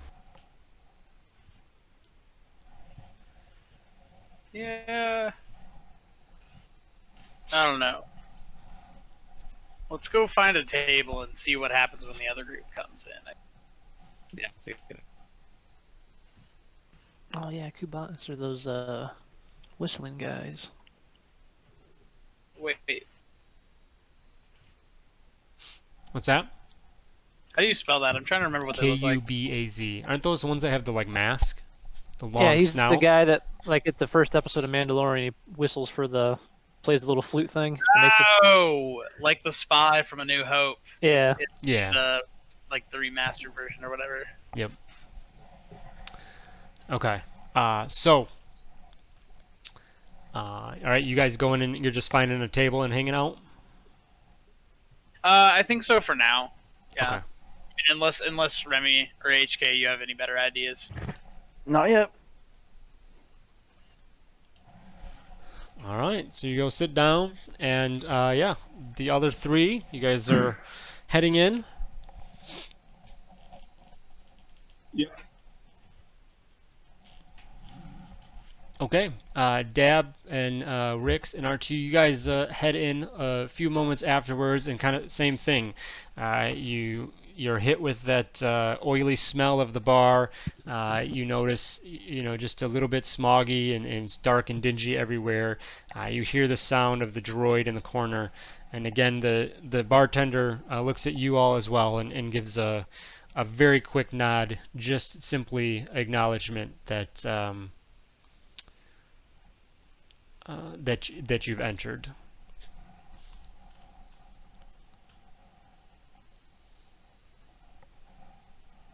We'll take a table a couple away from the rest of our group. Okay. And we're looking for Meldark. Is that the guy's name? Yes, that's the one that that the beggar told you about. I'll get me and Rick's something to drink and suggest that Rick's try and find Meldark.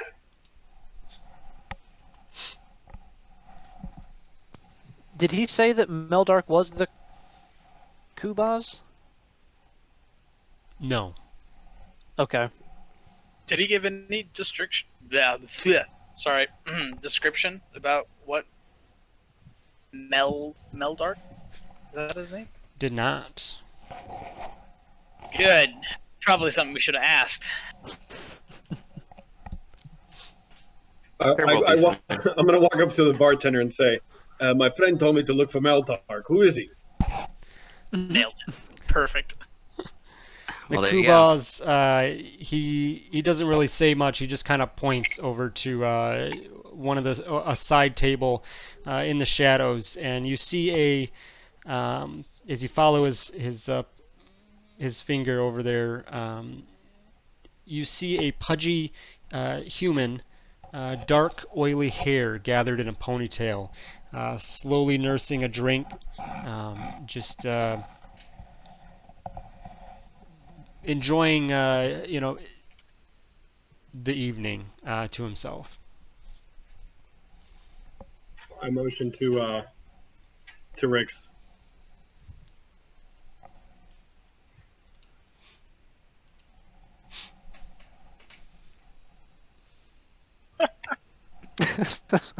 Sorry, I just looked at the gift.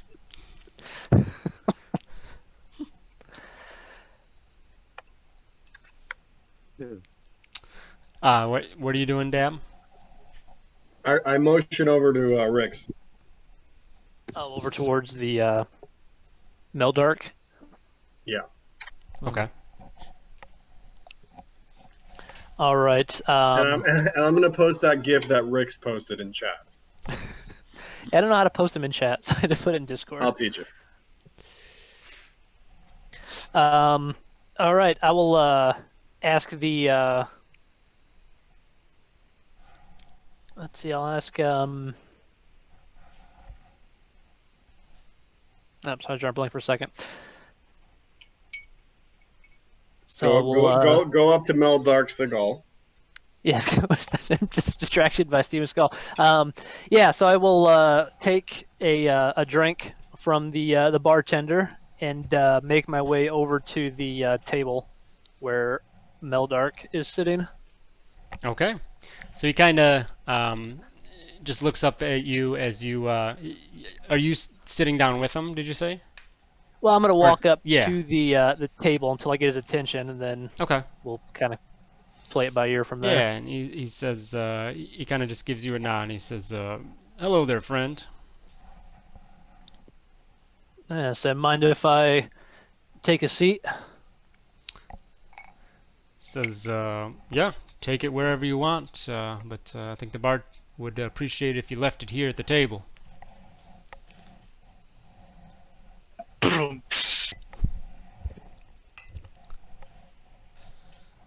Mind if I pop a squad here? He gives a awkward laugh and he says, "Yes, please join me."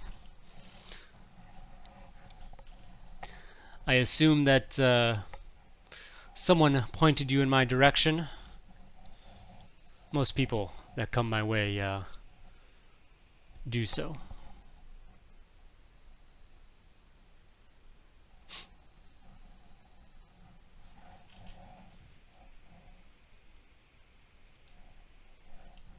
You there, Rix? Yes, I was on mute and saying something very awesome. I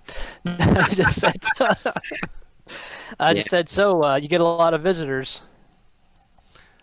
Says occasionally. I keep my eyes and ears open, and people tend to be interested in that sort of stuff. Well, then I think I've come to the right guy. I'm in need of some information. Oh, I hope to be of service.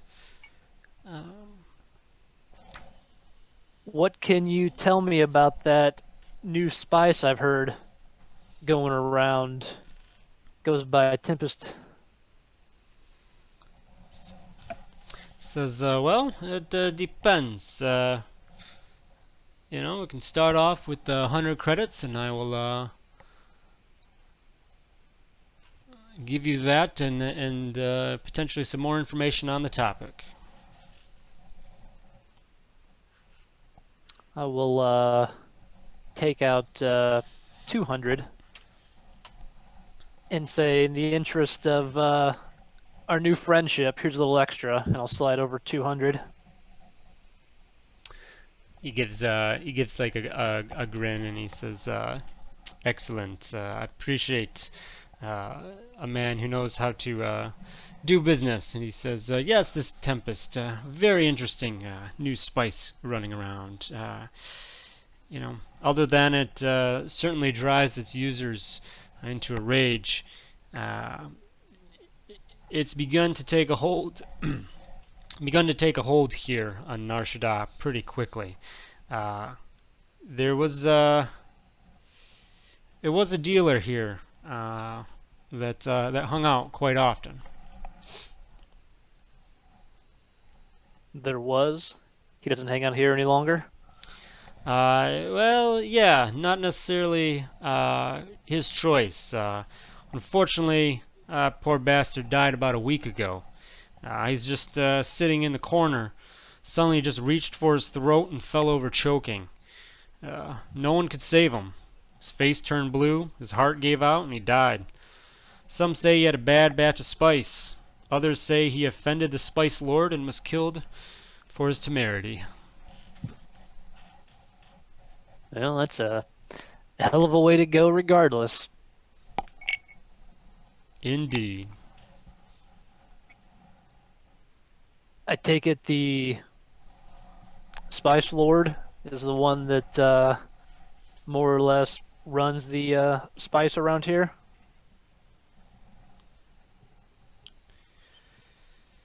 Yeah, generally. Not directly, of course. He has people down the chain, such as this unfortunate dealer here. But, yes. What can you tell me about him, and I'll take another 100 credits out. He slides him back, and he says, "I'm sorry, my friend. That is just something that I do not have the knowledge of. A lot of these, oftentimes, these crime lords will work through blind contracts and middlemen of sorts to help protect themselves. I'm sure you can understand that." Of course.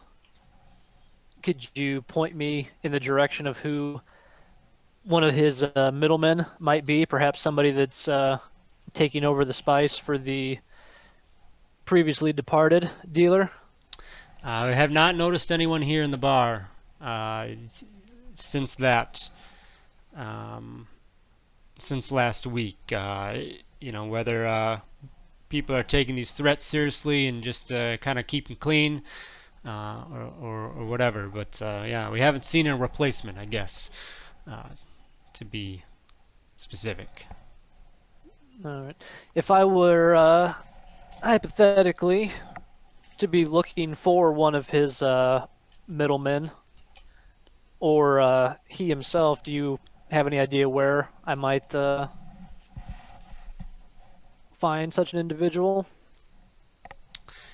Says, if I knew that, I probably wouldn't be hanging around a place like this, selling bits of information for 100 credits a pop. Fair enough. Everyone at the other table, please give me a Mhm. perception check. Okay. I don't promise it'll be good though. Just kidding, I do. Wow. Hey, Perception, not Wonderful. performance. What's your modifier that's per awkward. Oh. perception, Remy? So sad. And It's Remy same. say he just wanted to do like Shaolin monk That's style. the same. Guess he's got Well, a it's get the a same. So it's get a 20. nat 20. Yeah, you regardless, I keep guess. your you don't re-roll. It's just if the modifiers Okay. change, so you're still there. No, yeah, Oh. same. Okay. So yeah, R2, you're kind of R2. There's actually a reason you would pick up on this. Cade, the hat that Rick's bought you is you're still trying to get that adjusted and fit right, and it's just kind of distracting. So you're just you I don't know, understand. It looks massive when I take it off, but it is too small for my head. there's so you're just definitely distracted. But Remy, you are also just kind of locked on, just looking around the room, whatnot. You two notice R2 and Remy. You notice a small dark orb that floats into the bar and kind of floats around the room, twisting in the air a little bit back and forth, and almost makes a circuit around the establishment, and then leaves the bar. Some kind of a robot, a droid orb that you recognize comes and goes.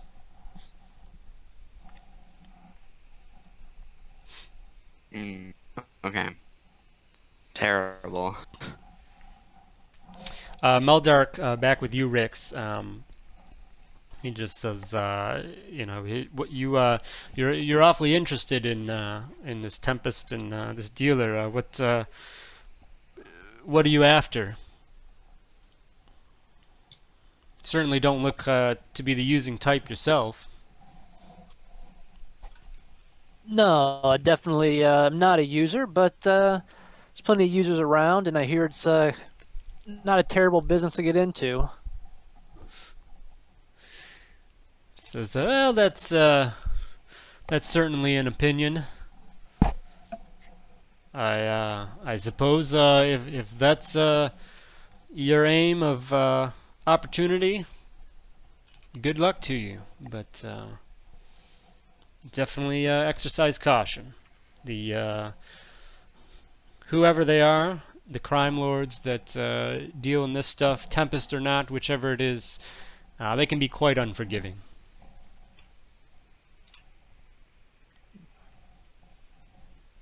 Right. Guess I'm gonna say, is there anything else? 'Cause I think I asked him if I. Well, no.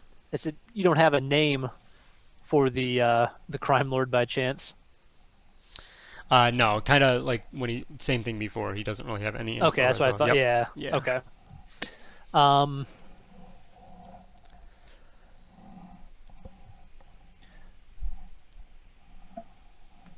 I have to ask while I'm here, what's the deal with this oily sort of smell inside? He kind of sniffs the air. Quick second. He says, "Nah, I just kind of thought that's part of being on this level. Maybe I'm just used to it.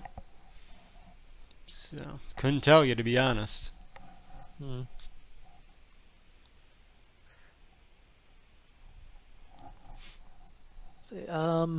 Thank you, Maldark, for the information. It's certainly appreciated. Is there, I guess, any other pointers for somebody new to this level before I leave? And I'll kind of tap the 100 credits till I haven't picked back up.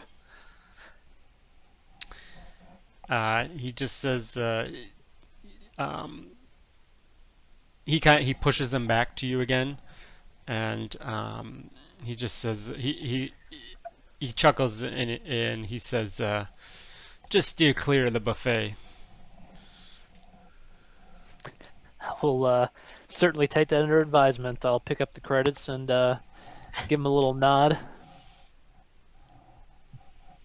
He raises his glass, so a little bit of a salute and a goodbye, and just kind of goes back into his own thoughts. All right. Hmm. I'll go back to wherever Dab is at, that group, and relay the information to Dab that I discovered. Okay. I'll whisper it into my comm in my cloak, and wait for Cade to listen to it through his overalls. Just kind of lean my ear against my shoulder. And I still hate you. Wow, so nice. Well, I'll just say to the people at my table, some things change and others stay the same.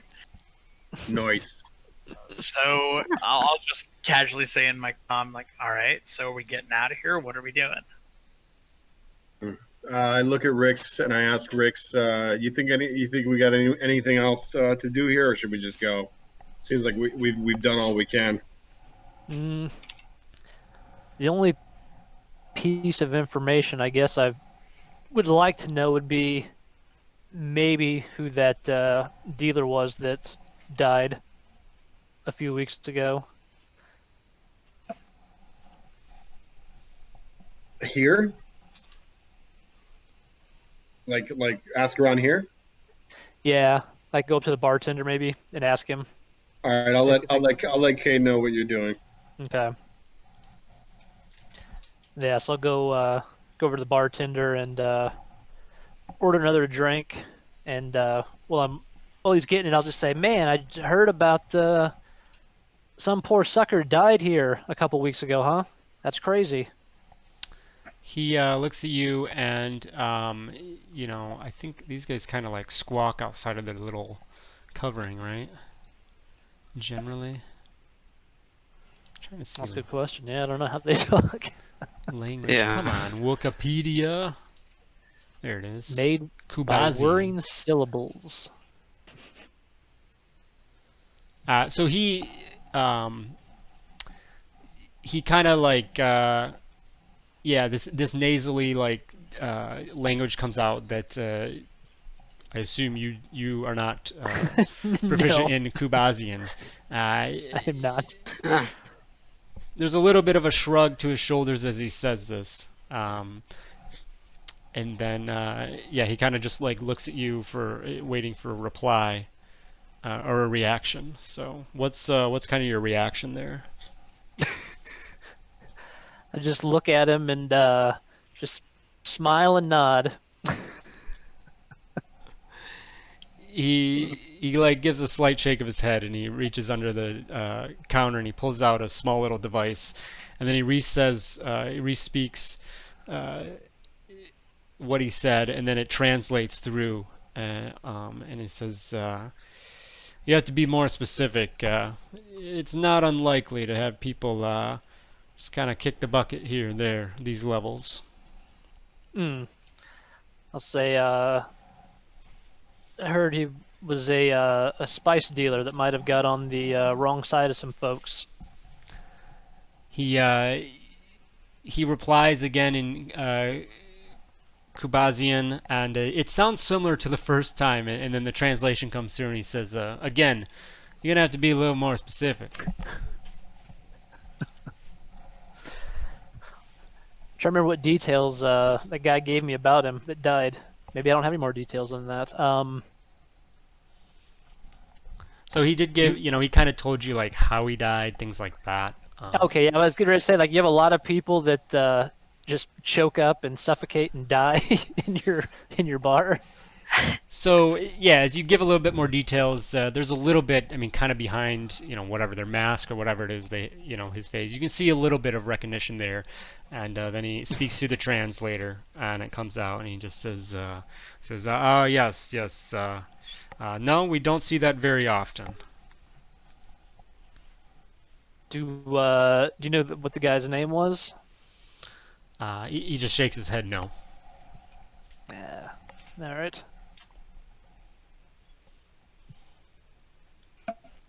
All right, I'll say thanks, and I'll pick up my drink. I like the actual sound effects there. Yeah, that was coincidental. I'm drinking my own drink here. I'm so immersed right now. This is great immersion. Damn. It's like I'm right there. I'll go put on my coveralls and that'll work. I'll go get into a trash can. So the bartender kind of just, if you got nothing else really to say, he'll, Yep. Yeah, he'll just kind of go on, continuing to tend the bar, whatnot. All right, I'll go back to the guys. Well, it's a dead end.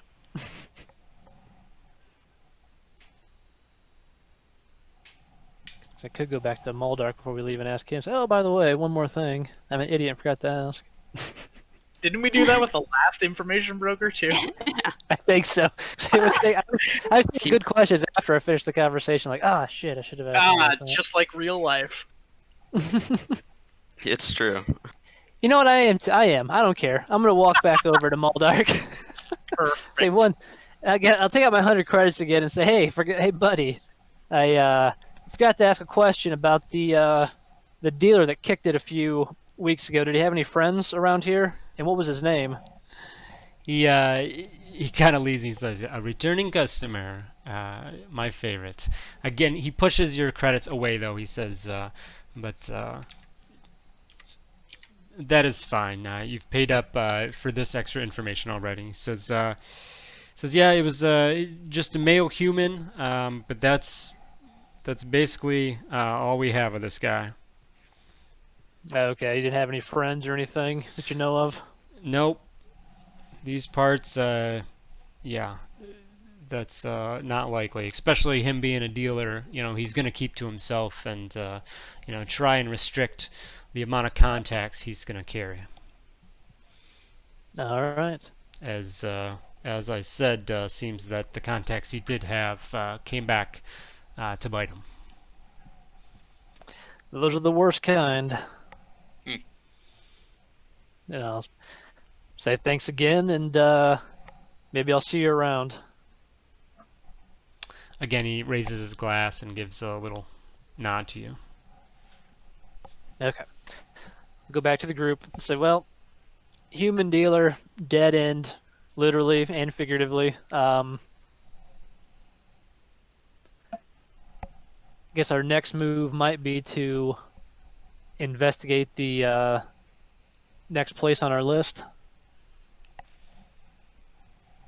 Penguin Point. Let's go.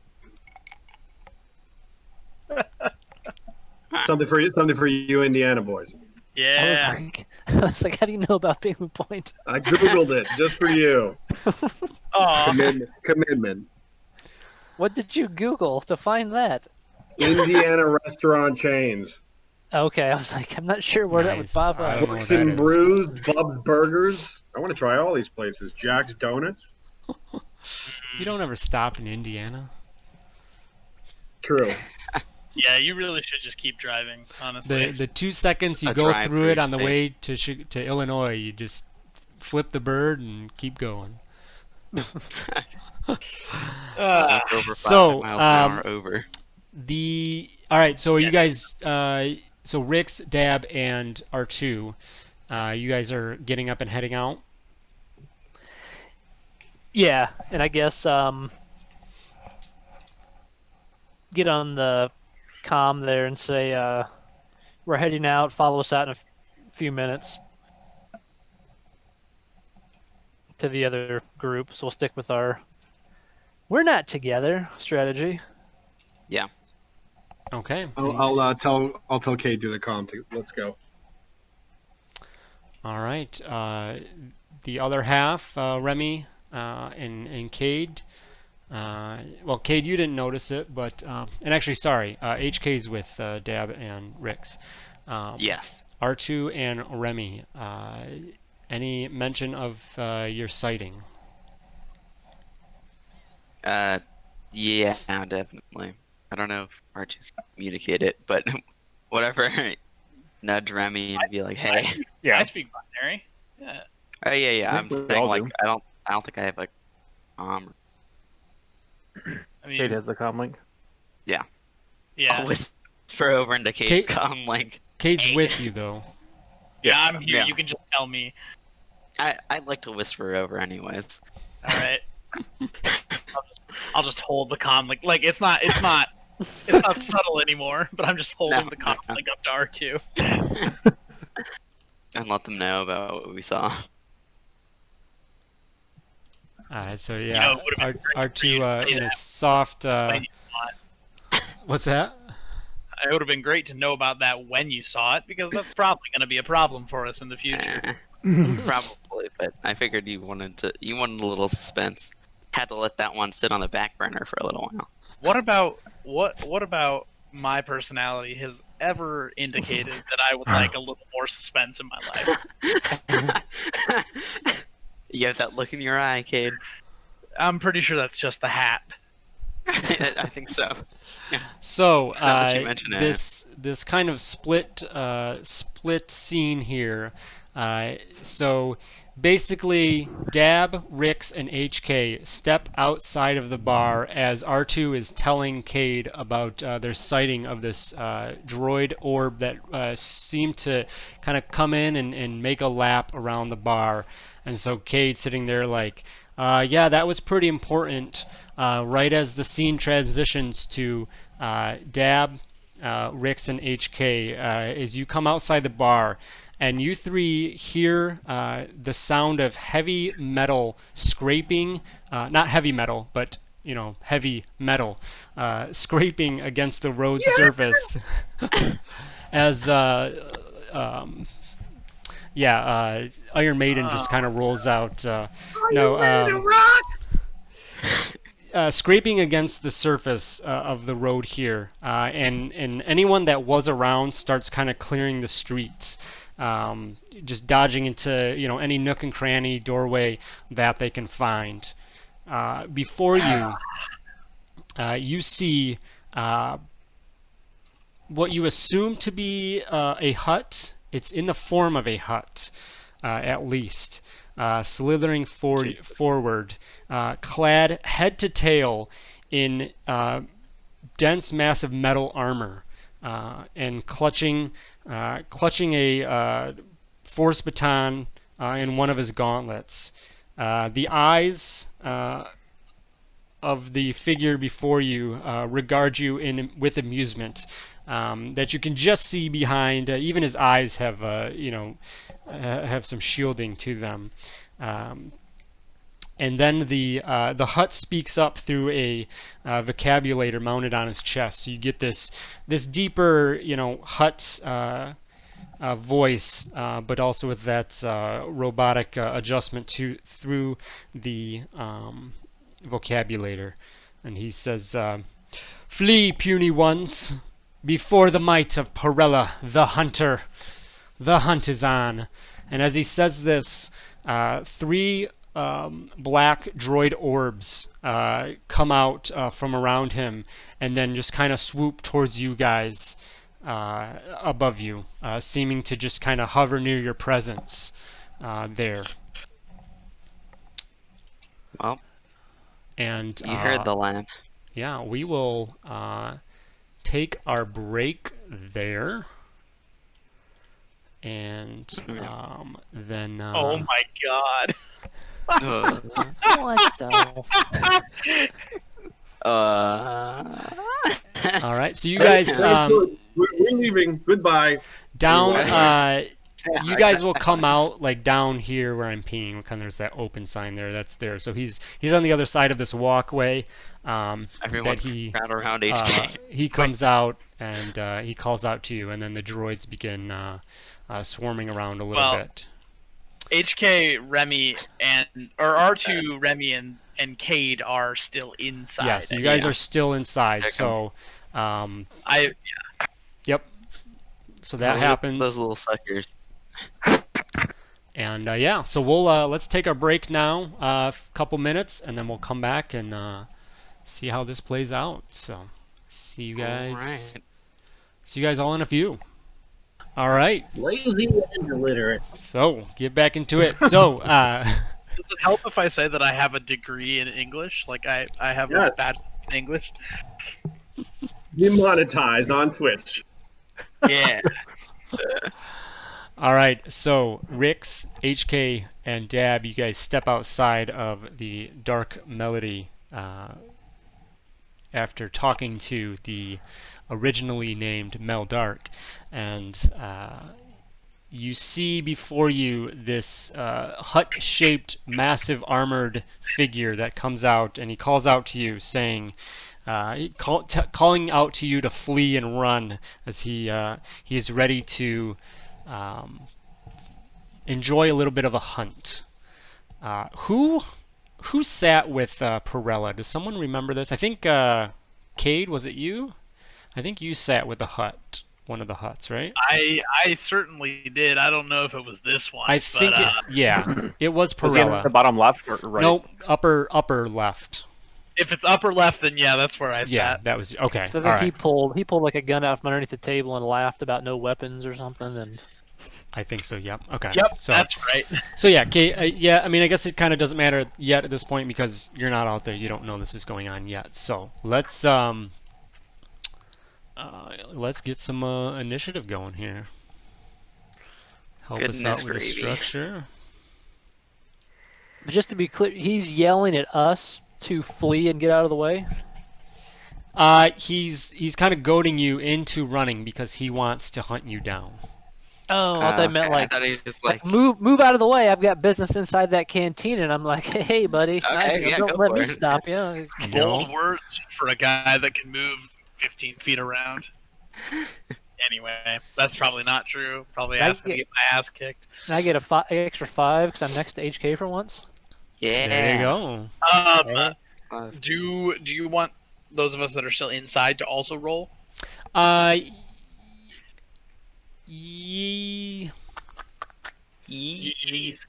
I'll let you. Well, I mean, we can Yeah. just be in the initiative order and we don't. because we don't yeah, do anything yeah, until- yeah. Let's just do that. I guess Okay. it's not gonna matter.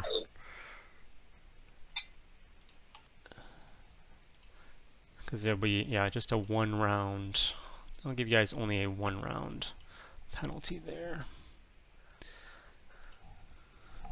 Does he doesn't recognize us because we're wearing disguises, right? Yeah, we're in disguise, damn it. Todd threw a monkey wrench in Todd's plans. I don't think I think at this point the hut's just trying to kill whoever. It's a hunting thing. It's like it. It's the most dangerous game up in here. Yeah, I was gonna say it's one of those rich people things where they. The rich guy Yeah. comes down to the poor area and hunts Hey. people. I think this is God. exactly that. Oh God. Yeah, well, was there a movie that just came out about that? They're purging Yeah. us. The Hunt. Was it The That's what Hunt? it's called, wasn't it? Like that. Yeah. Honestly, it's fine. America's fucked. Fine. If, That's sort of how I wanted to go anyway. if a dude wants to pay me $600,000 to run away from him and maybe die, like I'll do it at this point. Oh my god. Oh, wait. Jesus. Look, money's hard. All fine here. Situation normal. I'm also kidding. Rick- Anyway, Rick, tell him that we're like religious zealots and that it would be bad juju for him to kill us. What was that thing that whatever those grubs are that are very expensive. Say we're importers of them. Oh yeah. You don't want us to die. Where will you get your nasty grubs or whatever? Yeah, come on, Portillo. For sure. Say, Portillo. for sure, say nasty. God, I would love some I was Portillos just right gonna now. say the mushroom. No, not that. Not Portobello. Oh, that's Portobello. Yeah, no, Portillo's is like insta- Chicago. Yeah. What is it? It's the Italian beef. yeah, Yeah. kind of like I don't know why I instantly thought of mushrooms when I knew it was a restaurant. Evan, the Uncle John's Steak and Onion, Big John's Steak and Onion. I don't know how far Papa that gets, John's. but anyway. Sorry, I'm just trying to find something here. Baylor. What's that? Nothing. Someone just pronounced Portobello. Portobello? Mushroom? What is it? Never mind. Never mind. What do you drink? Milk down there? Mozzarella. Rick's. Yeah, Rick's. Try to make him think we're like space nuns or something. I mean, we could be anybody. We're in the sky. Wait, Todd, could you hear me drinking right there? Is that what was happening? No. Okay, good. Never mind. All right, I guess I am up first. Okay, so Yeah. Let's bluff our way out of this one. We're Mr. Worldwide. You can't kill us.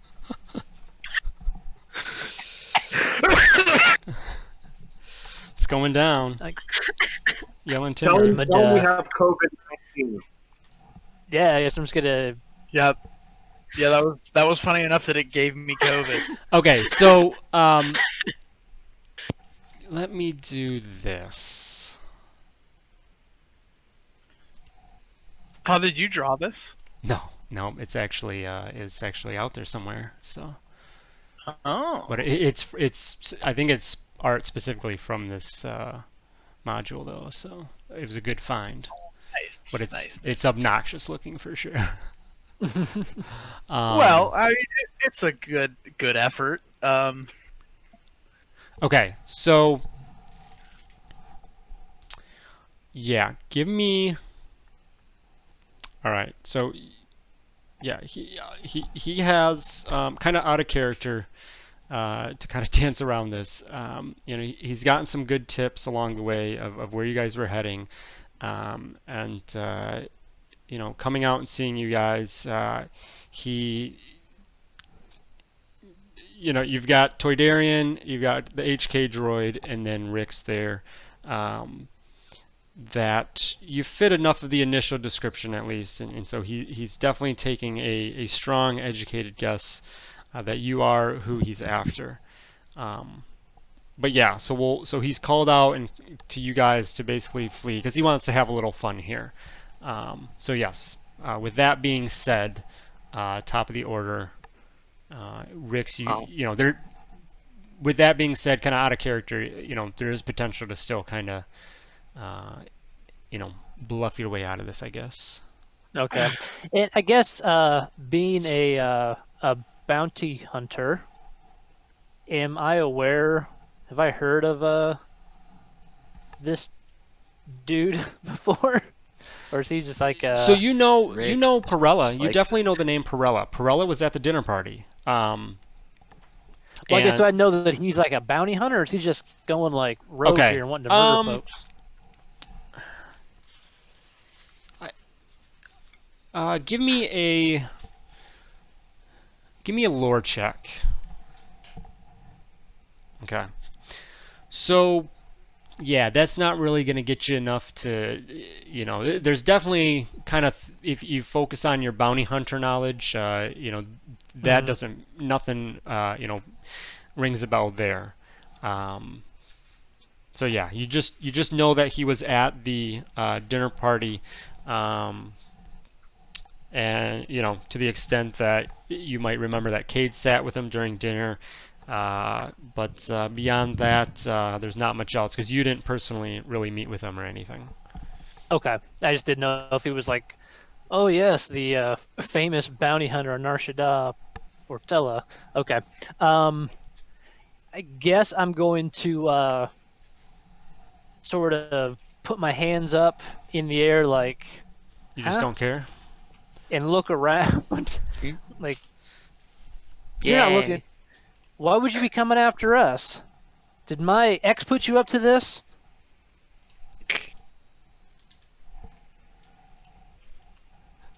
All right, Perfect. give me a deception check.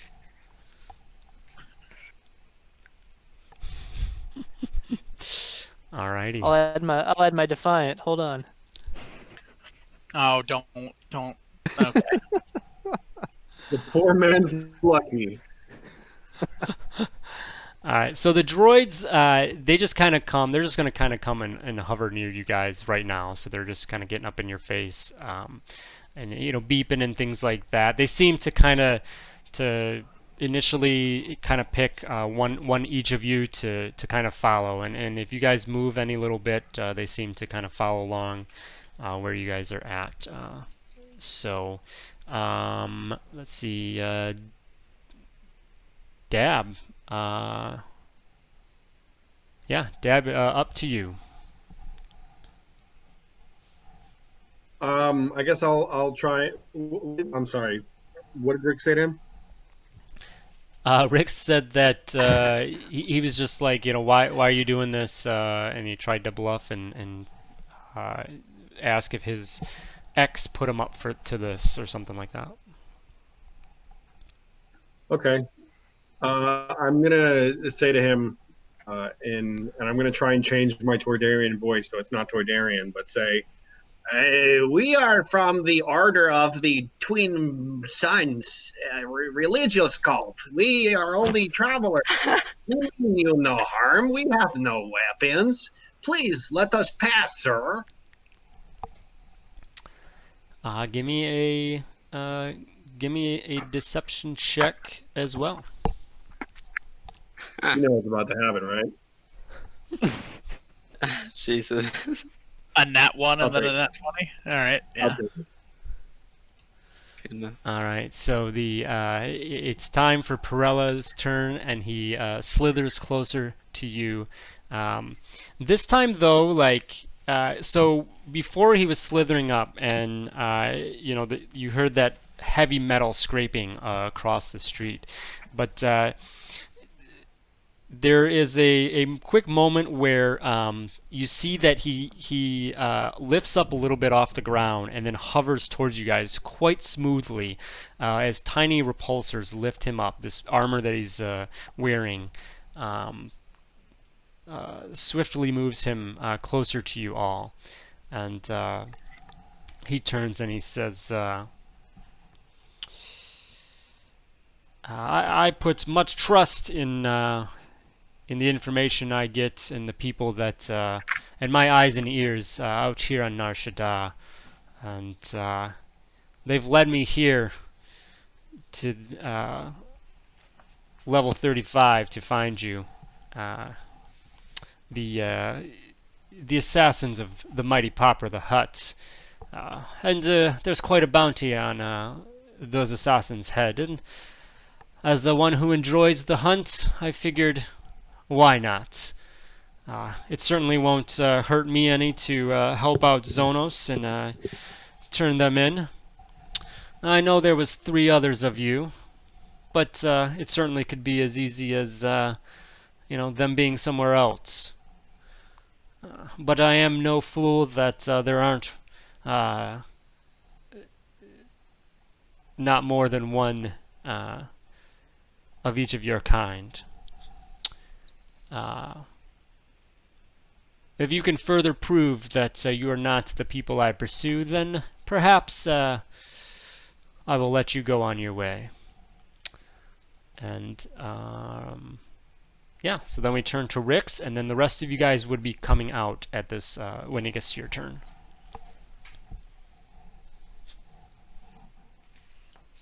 Well, I don't think I have anything like fake IDs for everybody here, so all right.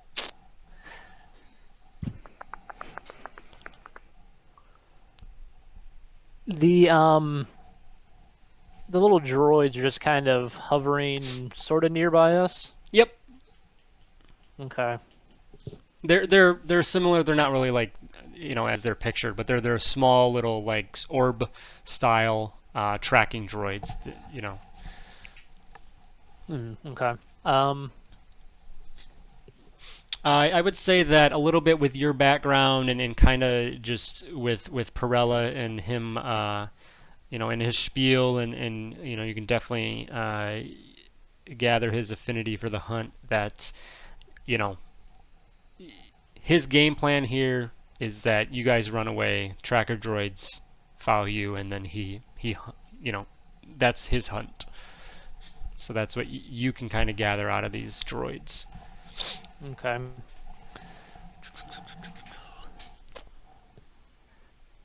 Yeah, I wonder. Does my stun rifle thing work on? Probably doesn't work on like non-humanoid type things. So we're probably working on the droids, I'm assuming. I don't think so. Yeah. Okay. Different thing. Different not sure. frequency.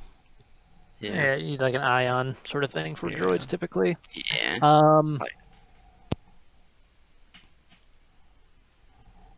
There's a little switch on there that goes from A to B. Yeah. I'm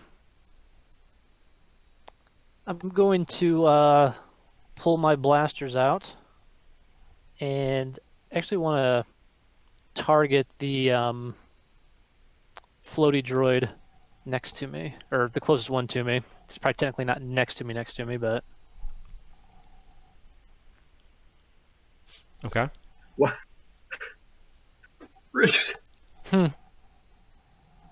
He's asking for validation that we're who we say we are. I know. But how am I gonna prove? How am I gonna prove I'm not who I pretended not to be? Let's do our super special religious dance that we've choreographed together. And when he sees that we do it in perfect unison, he'll let us go. Yeah, Rix, Tell. you if you want, you can either roll an intelligence check to help you, or I would just say that I think you would. I think Rix would kind of pick up what Dab's trying getting at, and that if you want to. You want to try. You want to try. Yeah. Tried. Okay. All right. For not throwing in the towel, if Dab is committed to this, So I guess I'll also say that your initial spiel definitely didn't help out at all. But Dab seemed to strike enough of a chord that this twin. that Perella, that is what kind of struck Perella to kind of reconsider the situation. Okay. Yeah. All right. I'll say. Yes, we are members of the Twin Sun religion.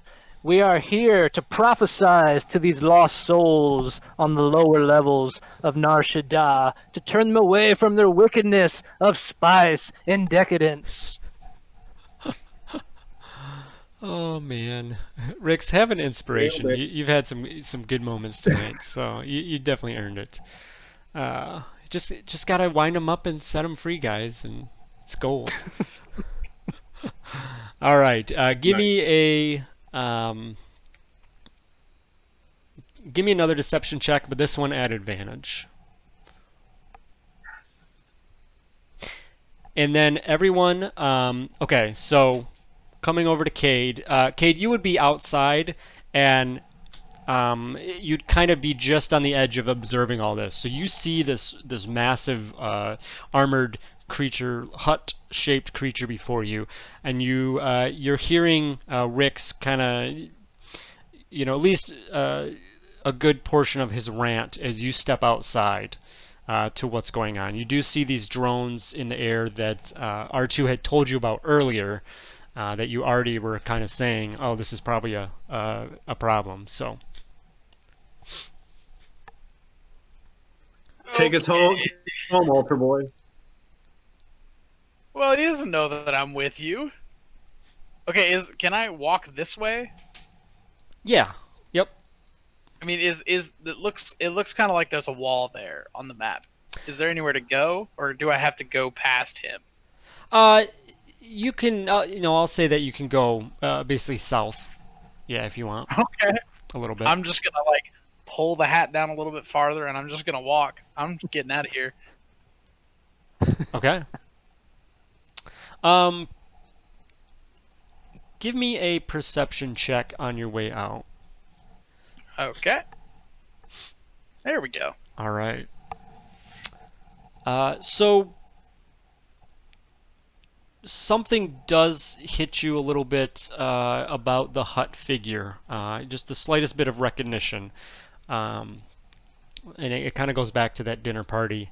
And just in some of your conversations with Perella and him just talking,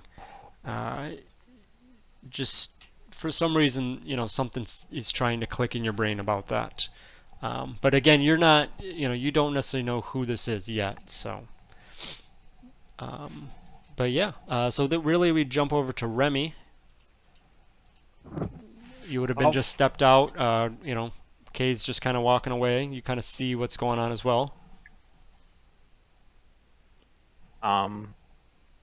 This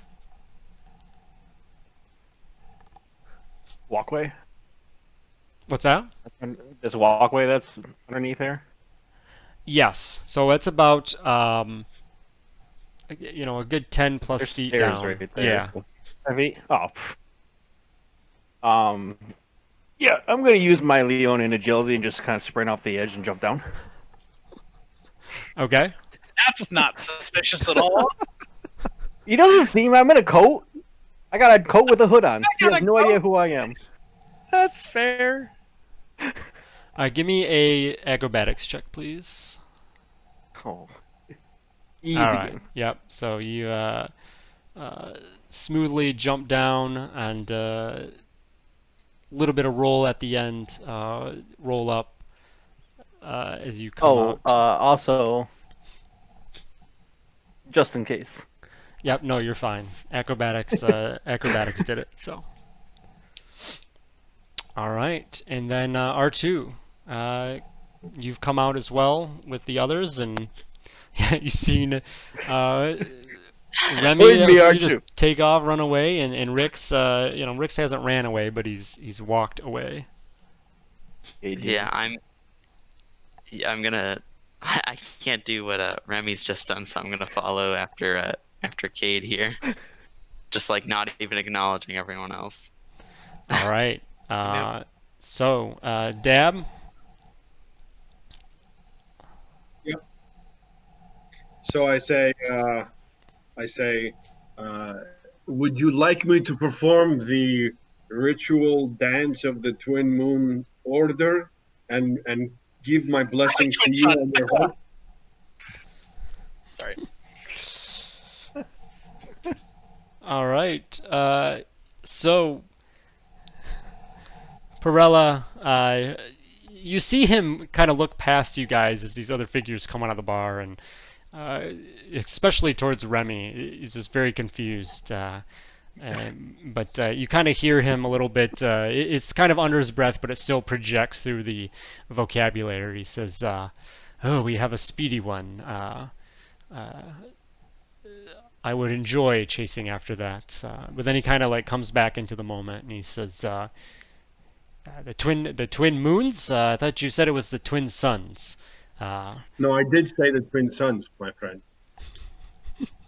Says, regardless, it does seem that you may not be the quarry I am after. Or perhaps it is all of your lucky day. But do know, if you are who I seek, I will find you soon, and I will very much enjoy the thrill of the hunt. And there's a couple beeps, and the droids fly to his side, just kind of hover over near him, and the repulsors that kind of were on with his armor kick on, and he floats away just into the darkness and heads out of view. Blessings to you, and may you have good luck finding the treacherous Cade Carver.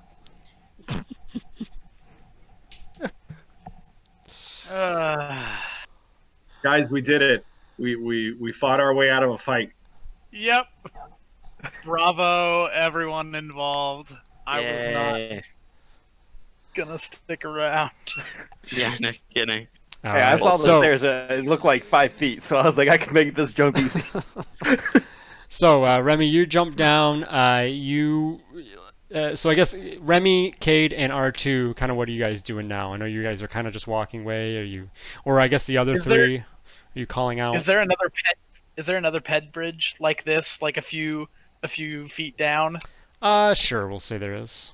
So I'll just do a big old like U-turn Okay. and like go across that, and then like meet them back up here. Okay. So as you even Yeah. make that first turn on the bridge, I'll walk across this way. and you like look over, you guys definitely can see that the hut figure has gone away and it disappeared into the shadows of the level. I'll just like softly clap as Dav and Rix and HK approach. Yeah. Nicely done. I'm very proud. Do you Thank see, you. Cade? Sometimes deception wins the day. Can you at least now agree to that? I concede the point. Very well done. Very good. Let's go on to the Penguin Point Cantina. All right. I'm also going to just mention to the rest of the group, if any of you see any of those tracking droids, be sure to let us know.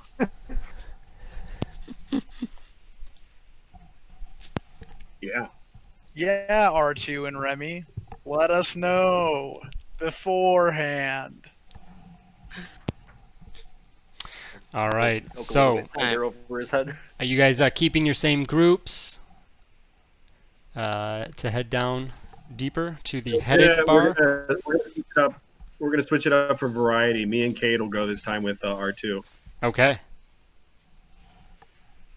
So, All right. all right. So you three. Rix has a comm, right? Rix has a comm. Mhm. I think Yeah, so. we're good. Okay. So start with Dab, R2, and Cade. Please give me deception checks. Mm-hmm. Sure. Come on. All right. Could have been worse. Oh no! Could've been That's like. I'm loving it. Is that our? We haven't had very many tonight at all. I guess. No, Not a lot. We haven't rolling really low had on combat. deceptions. So, and then That's the pretty other three, good. please. Remy, Rix, and HK. Oh God. These droids are many things, but charismatic they are not. Oh my. All right. So, first group, Cade and Dab and R2, you guys are able to hail another taxi and make your way towards the things. And again, this driver, he is looking he's just eyeing down the droid, and he says, "You guys, this droid friend of yours, he looks a bit familiar. Haven't seen his type around, and the only type I have seen is in a bit of trouble. In a bit of trouble." Oh, My you know eyes are up here. what? You know what? That is interesting. We actually just bought this one a few days ago. We've had to explain a couple times. It's not that one. It's been a pain. Every single taxi driver that we've had today. And a tear just rolls down Dab's cheek as he hears Cade lying so eloquently. Give me a Cade. Give me a another we'll deception see. check with advantage. Oh, whew. I quietly give him guidance. Nice. All right. The cab driver just he doesn't really say anything else on the subject, and then just kind of, he looks like he gives kind of like a yeah sure whatever you say, but whatever. He gets you down to you go down to level 20 to the headache bar, aka Penguin Point, and he says to be 10 credits for the cab ride. I'll pay it. All right, hand it over, and you guys are let out there. In the other ride, you guys slide in, and the taxi driver here, he's definitely staring you all down quite a bit, and he struggles a little bit to see under your hood, Remy, but he doesn't say anything. You guys seem to like squeak by without any alarm. He's definitely paying attention to you guys, but it's not enough that he feels he wants to say anything. Same thing, drops you off 10 credits for the ride. I got it. And I'll say, "Blessed day to you, sir. May the twin suns always smile upon you." Are we starting a cult, guys? Praise the twin suns. Start a faction. We've just figured out the group's destiny, huh? Yep. Start a religious It's a good- cult. It's a good cover story. Rick's is gonna stick with it till it fails. It is. All right. So, as you can all expect, as you've gone 15 levels deeper into the depths of Nar Shaddaa, things, some of you might wondered if they could get any worse, but they can, and they did. There's steady traffic down here, but everyone you see around, scoundrels, thugs, types. It's just quite concerning in that regard. You were stand outside the headache bar, which seems to be truly a hive of scum and villainy. There's not even lights outside to really illuminate the location, and there's not really much in or out traffic at the location. Hey, can I make a suggestion to the group?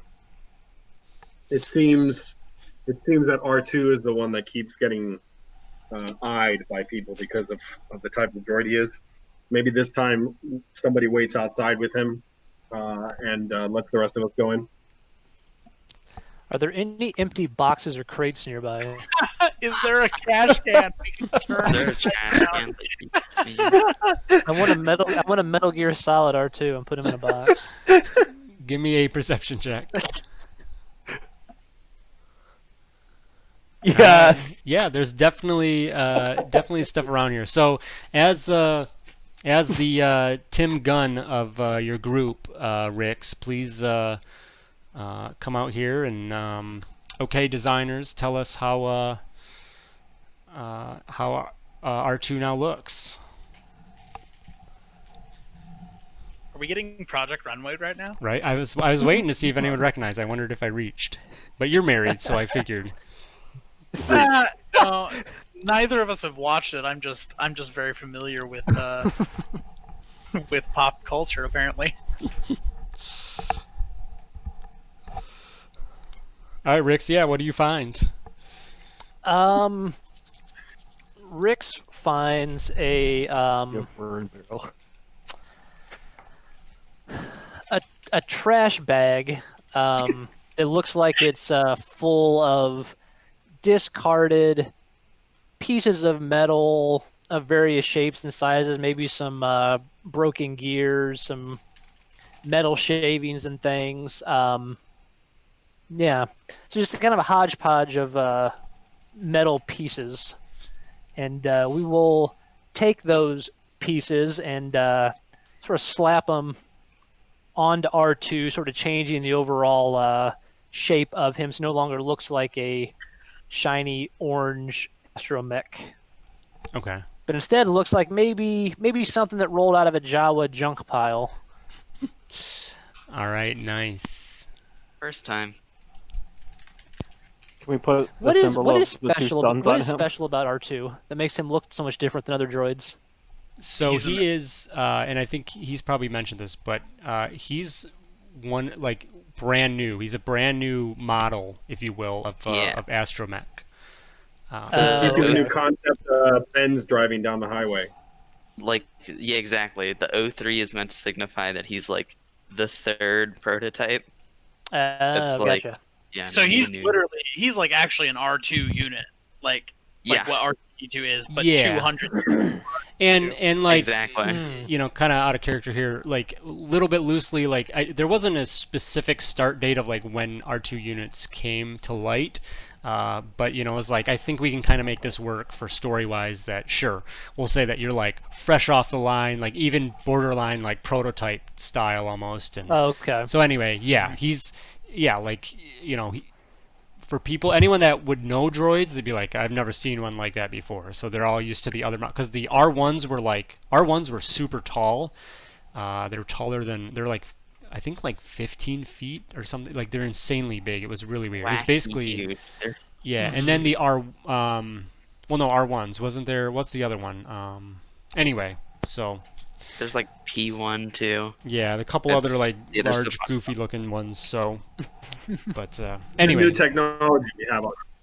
yeah, that's the reason for that. So, but nice. Okay, All right, that so makes we've sense. got trash pile R2 here that rolls into. So he's rolling in with you guys then. Or are you still leaving Yeah. him outside? Yeah. No, since he looks like Yeah, I would assume I'm coming in. Okay, and then are you entering in your separate group still? Yeah, I think We you know can, what if someone's been tracking us. They've been tracking 2 groups of 3. Maybe we should go into 3 groups of 2.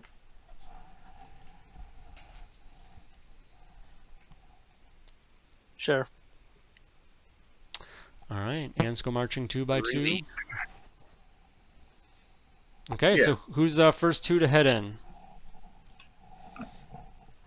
Adam Me and Cade, Cade, of course. me and Cade will walk in. Me and Cade will walk in with our arms around each other's shoulders, like we're drunk and we're partying too hard.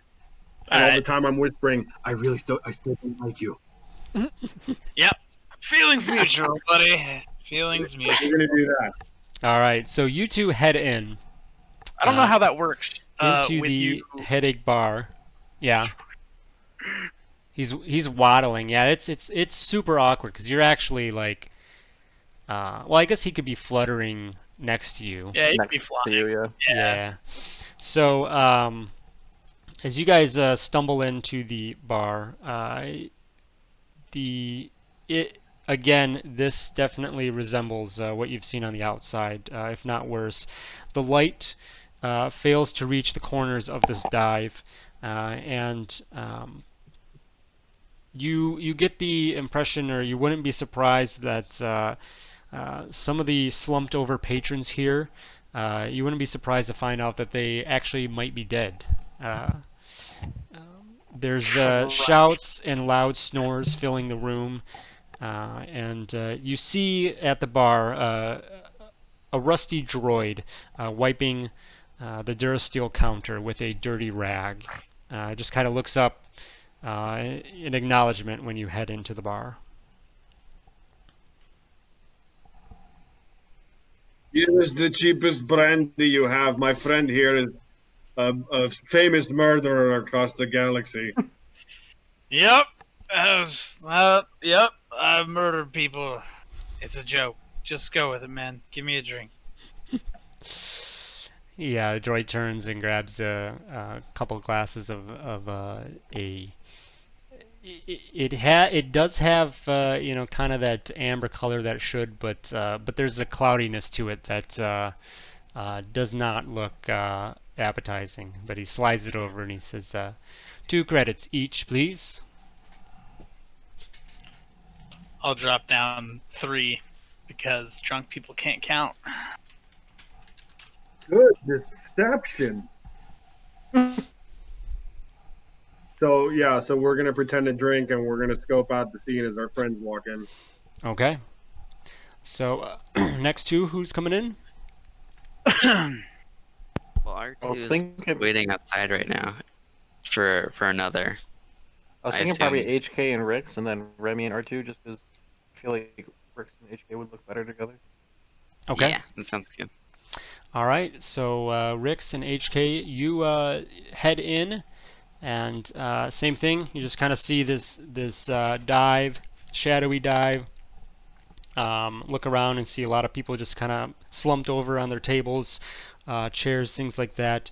You see Dab and Cade at the bar, enjoying a drink, enjoying loose. I say loosely, and yeah, you guys step in. All right. Give me a HK and Rix. Give me perception checks, please. Perception check coming right up. Hello. Ayo.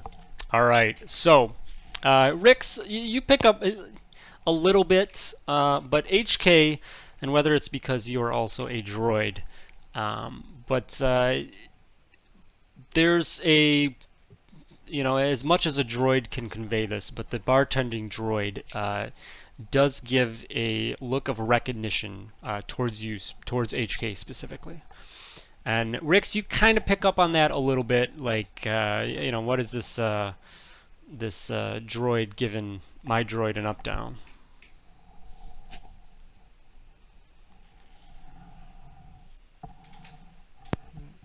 Like a Does like a not look like a good. like a look of like I recognize you. You're bad guy, like or a look of oh hey old friend. Yeah, who knows? Like he's a droid though, so I guess you can't really read too much. Yeah, In there. yep. You kind of there's not really any of that. You just as best as possible in any way that a droid can convey that. But you just seem like just the way that his head and his eye sockets whatever kind of linger and whatever. It just just strikes you a little bit. Okay. I guess I'm gonna say knowing that I'm gonna kind of keep an eye on the droid and see if it looks like he does anything like Okay. calls for somebody, maybe gets on a comm, pushes the Mhm. button underneath the Yeah. counter for the Yeah. alarm. All right. Okay. So a few more moments pass, and then finally, Remy and R2, you guys can wander in. I look like trash. Don't tell me about it. I'll go up and grab a drink at the bar, and then walk back to R2, and we'll go take a seat off in the corner, kind of near the doorway-ish. Okay. Sounds good. All right. Just following along. All right. So yeah, the same thing. You guys kind of see everything inside, and then the droid, he gives his standard, just look of acknowledgement that you've came into the bar, and then you guys are able to grab a drink and head off. So the droid does give another glance or two over to HK during this time, and as he does this, he looks at you, Rix, as well, and then there is Dab and Cade. He kind of looks over to you guys. You notice, like HK and Rix, you guys obviously you're being real focused on this. That the droid does seem to be kind of scanning your group, and by group I mean like all of you guys. Yes, you've came in individually, but it seems that he's still kind of looking at each of these pairs. We need to go. Or Getting stun what this we need to droid. get, and then getting out would be a really good idea. Yeah, probably should think about leaving. somebody has like stun droid or Huh. I could stun So, you. Cade and Dab at the bar. What are you guys saying anything, or just? Still pretending to be drunk. I'll just I'll ask the droid bartender if he's got. I'll see, like, you got any of the good stuff, that new spice? He says, "I'm sorry, sir. We only serve liquid refreshments here." And there's a pause, and then he says, "Excuse me. There is a patron here who is waiting for some company. Unfortunately, I have not seen them yet, but the droid over there does match the description, and you two do match a similar description of the other figures of this party, but not exact. Might you be with that HK unit over there?" I like turn, make a big show of looking around, like, an HK unit. What's that one look like again? Is it the one with the eyes? He nods over towards HK. I'll like give a good squint and look at it. Like, I can safely say I've never seen that droid before in my life. Says, "My mistake. My apologies." And then he kind of takes off and heads out from the bar into and he starts to head towards HK. And Rix, you guys are sitting together, right? I will, as soon as that droid walks away, I'll get out my comlink and just kind of like slump against my arm and like, you guys need to get out right now. Yeah, we're sitting together currently.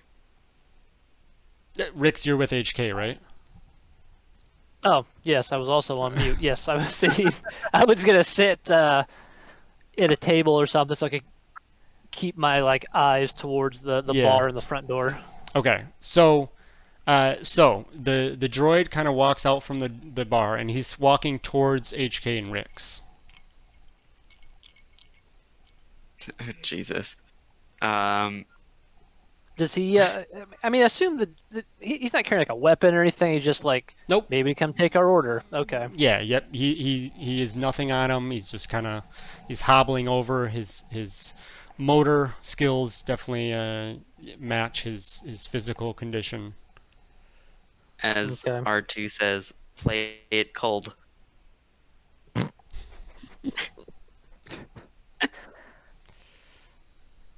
All right. I'll. Rix will not draw a blaster or anything, but kind of just let his hand sort of casually fall to his side to where his blaster would be, Okay. and I guess kind of Do the it's kind of casually wait for the droid gets closer. It's like, finally, you here to take our order? says, "I apologize. Generally, the patrons order from the bar. Excuse me, though." And he turns to the HK droid and says, "There is someone here that was hoping to meet with you, but I have been trouble. I'm having trouble identifying if you are that person. There were others with the group, but you don't closely match their description." Let's see, HK sort of looks across the table and then looks back and says, "Group, I am only here with Tedward."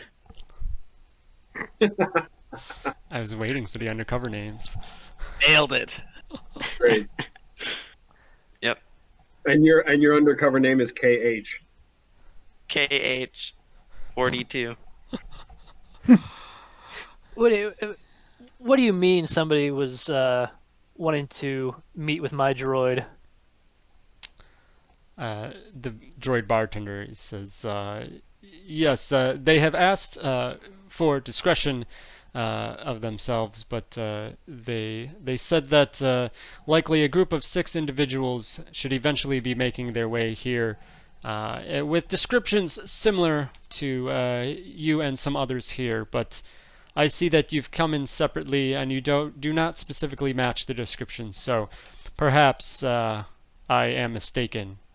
We just have not seen any others come in, so I assume that perhaps you've Well, just maybe if looked you different.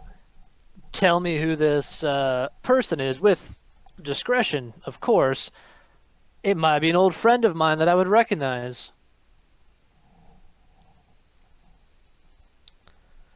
The droid says, let me check with the patron and I will see. You said your name was Tedward? My friends call me. Well, that's my real name, but my nickname is Rix. Perfect. 1,000 blasters come out of his casing. No, he says, thank you, Rix. I will see if the patron recognizes you and your friend. And he leaves, and he goes off into a dark, secluded corner of the bar. And give me you two, and then I guess just you two, Rix and HK. Give me perception checks.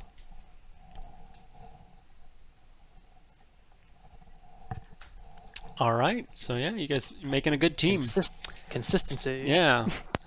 So Let's go. as you follow the droid as he walks over to this shadowy area, you can see a large figure that he is speaking to. Very large figure, and definitely carries that profile of a larger creature, such as a Hutt. But that's it. You can't see anything else, any other details. So there's a brief conversation, and the droid wanders his way back over to you, and he says, the patron still urges discretion, but he does say that he does know you, Mr. Tedward and Mr. KH.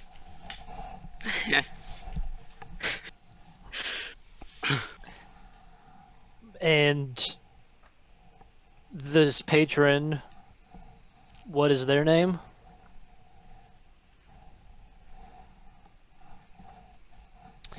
One second, sorry. Back from the dead.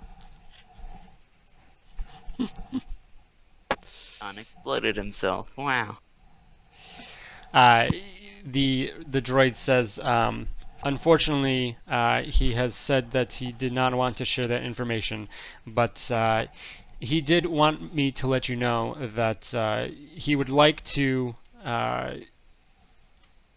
offer his appreciation one more time for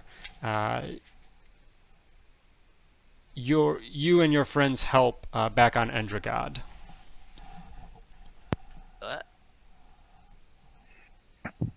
Oh, it's our friend. It is. Nice. I'll ask the bartender. Did this patron want to meet, or what were they after? Yes, they are.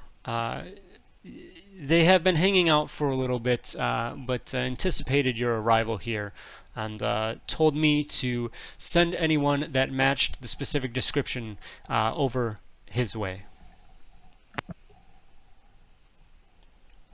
Well, lead the way.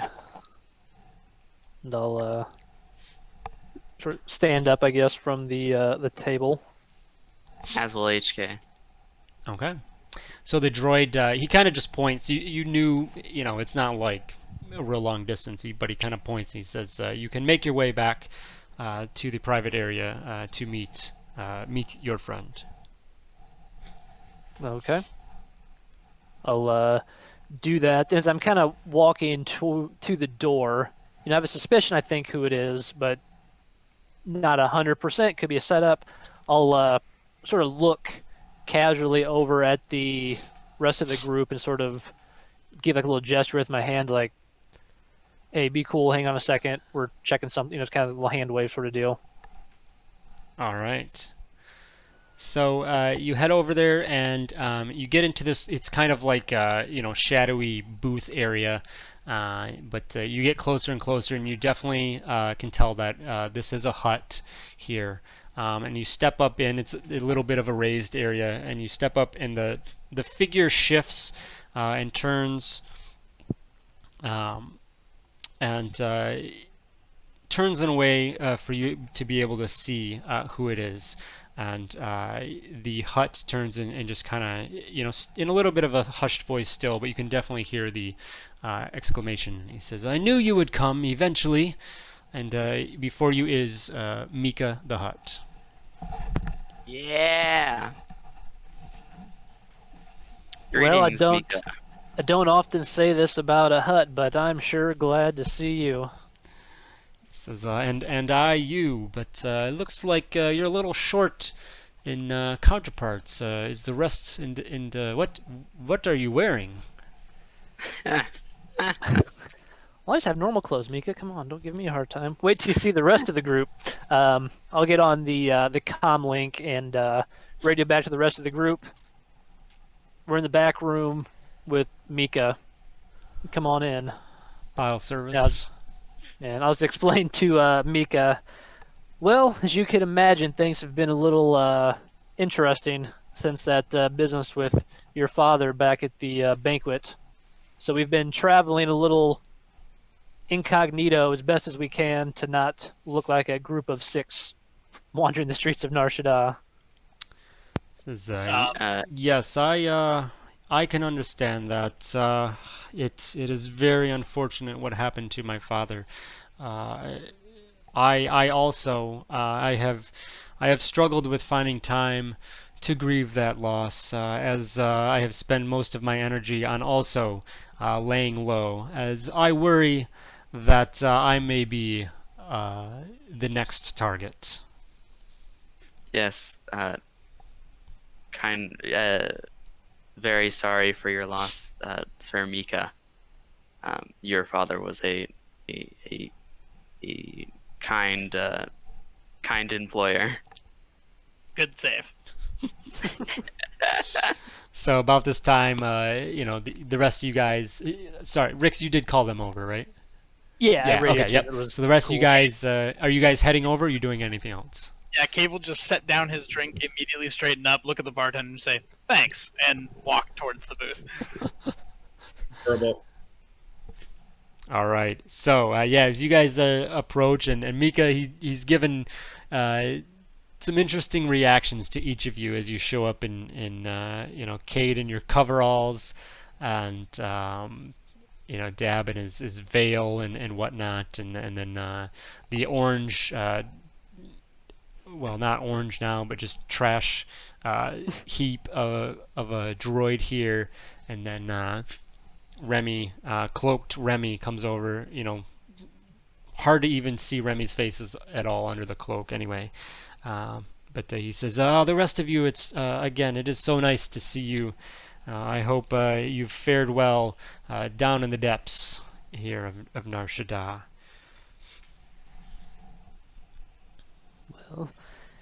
Well as one could expect while being pursued by multiple people. We had an encounter with another hut. It was in armor and carried around tracking droids. He nods in agreement, kind of in recognition. He says, yes, Purella, he loves a hunt. I'm sure that He's trying to stay on my brother's side. Zonos is, it's likely assumed that Zonos will take over the family business, and of Even course the other huts will like to, you know, uh, slide up next to them as much as possible. even though that's not what your father wanted. I don't suppose you have any proof of that, like in writing, with a signature, maybe a seal. He says, unfortunately, no. Yeah, that's what I thought. Um, he continues, he says, I of course, I believe that Xanos is responsible for our father's death, and I also question if Vago may be involved as well. Xanos's reach is pretty deep sometimes. Vago was the one that helped us escape, right? Yes. Yeah. Yeah. Vago seems on the up and up. He's the one that let us out. Oh, interesting. Well, that is good for Vago. It's apparent that my father's trust in him was not misplaced.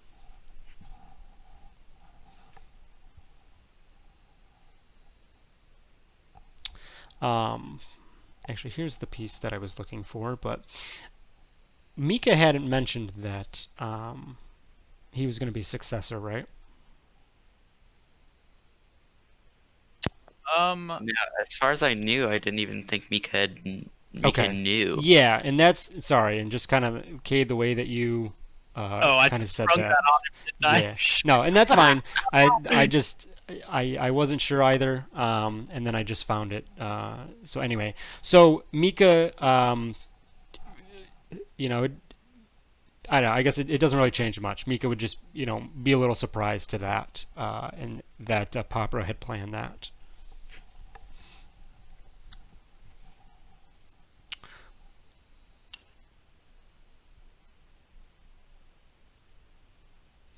He just continues. He says, yes, I knew that my father would likely send you down these depths to track down the Tempest. Have you had any luck in that area?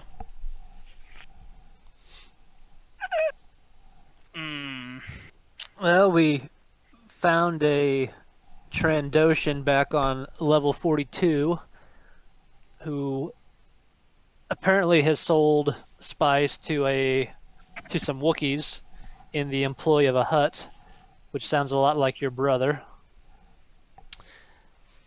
Yes, he's sometimes not very careful, and yeah, that would be quite a giveaway. If Xanos is in fact taking Tempest himself, this makes him even more dangerous.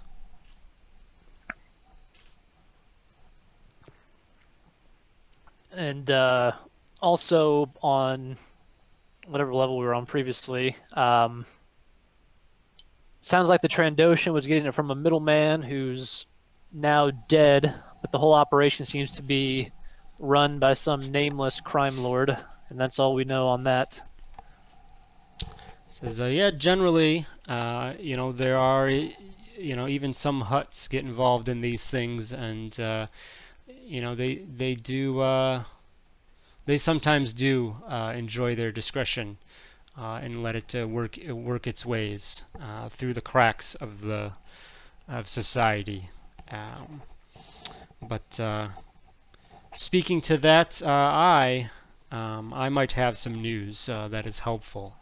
I have been working on a way to get off planet. I believe that need to head out and get away to kind of regroup and figure out what we need to do. And.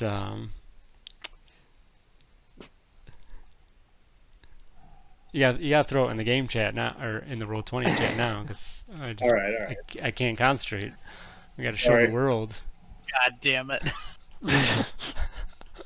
I mean, that's just what I imagine Cade would look like. That is what he looks like. Ugh, Perfect. the mega hat really bothers me. Ah, I didn't see that, but it says Make Mega, so there you go. Yeah, make Empire great again. There you go. All right. What Empire? Are you talking about the Sith Empire? They've been gone Make for... Endragod. You guys got it as a souvenir. Little Giuseppe. Make Endragod Giuseppe again. All right. So, Mika continues and he says, I've been arranging a way off planet, and I have a contact waiting for me a few more levels down, level 15. I'm seeking transport for myself, and I ask that you all would join me to one of my off-world Skydo freight outposts, so that we can again regroup, as I said, and challenge Xanos' leadership of my clan.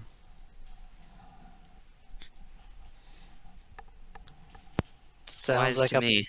Yeah. sounds like a plan to me. I don't have any interest in staying around here for much longer. All right. So he kind of claps his hands together and he says, "Most excellent. We can be on our way immediately, make our way there, and the sooner we can get off this planet, likely the better."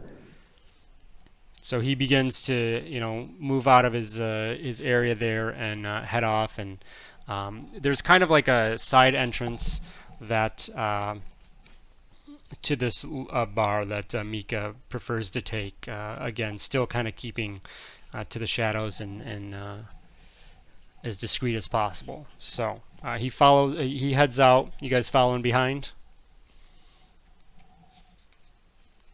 Yeah, I think so. Sounds good. Okay. So as you leaving the bar? What's that? Leaving the bar? Yes. How do we know this guy's not going to be waiting for us outside? Who? The headhunter hut. Oh, I mean, I guess you don't. But you're with. Well, You're we're with also going Mika. we're going out a side door this time too, so I felt a little bit better, like not walking back out the main entrance.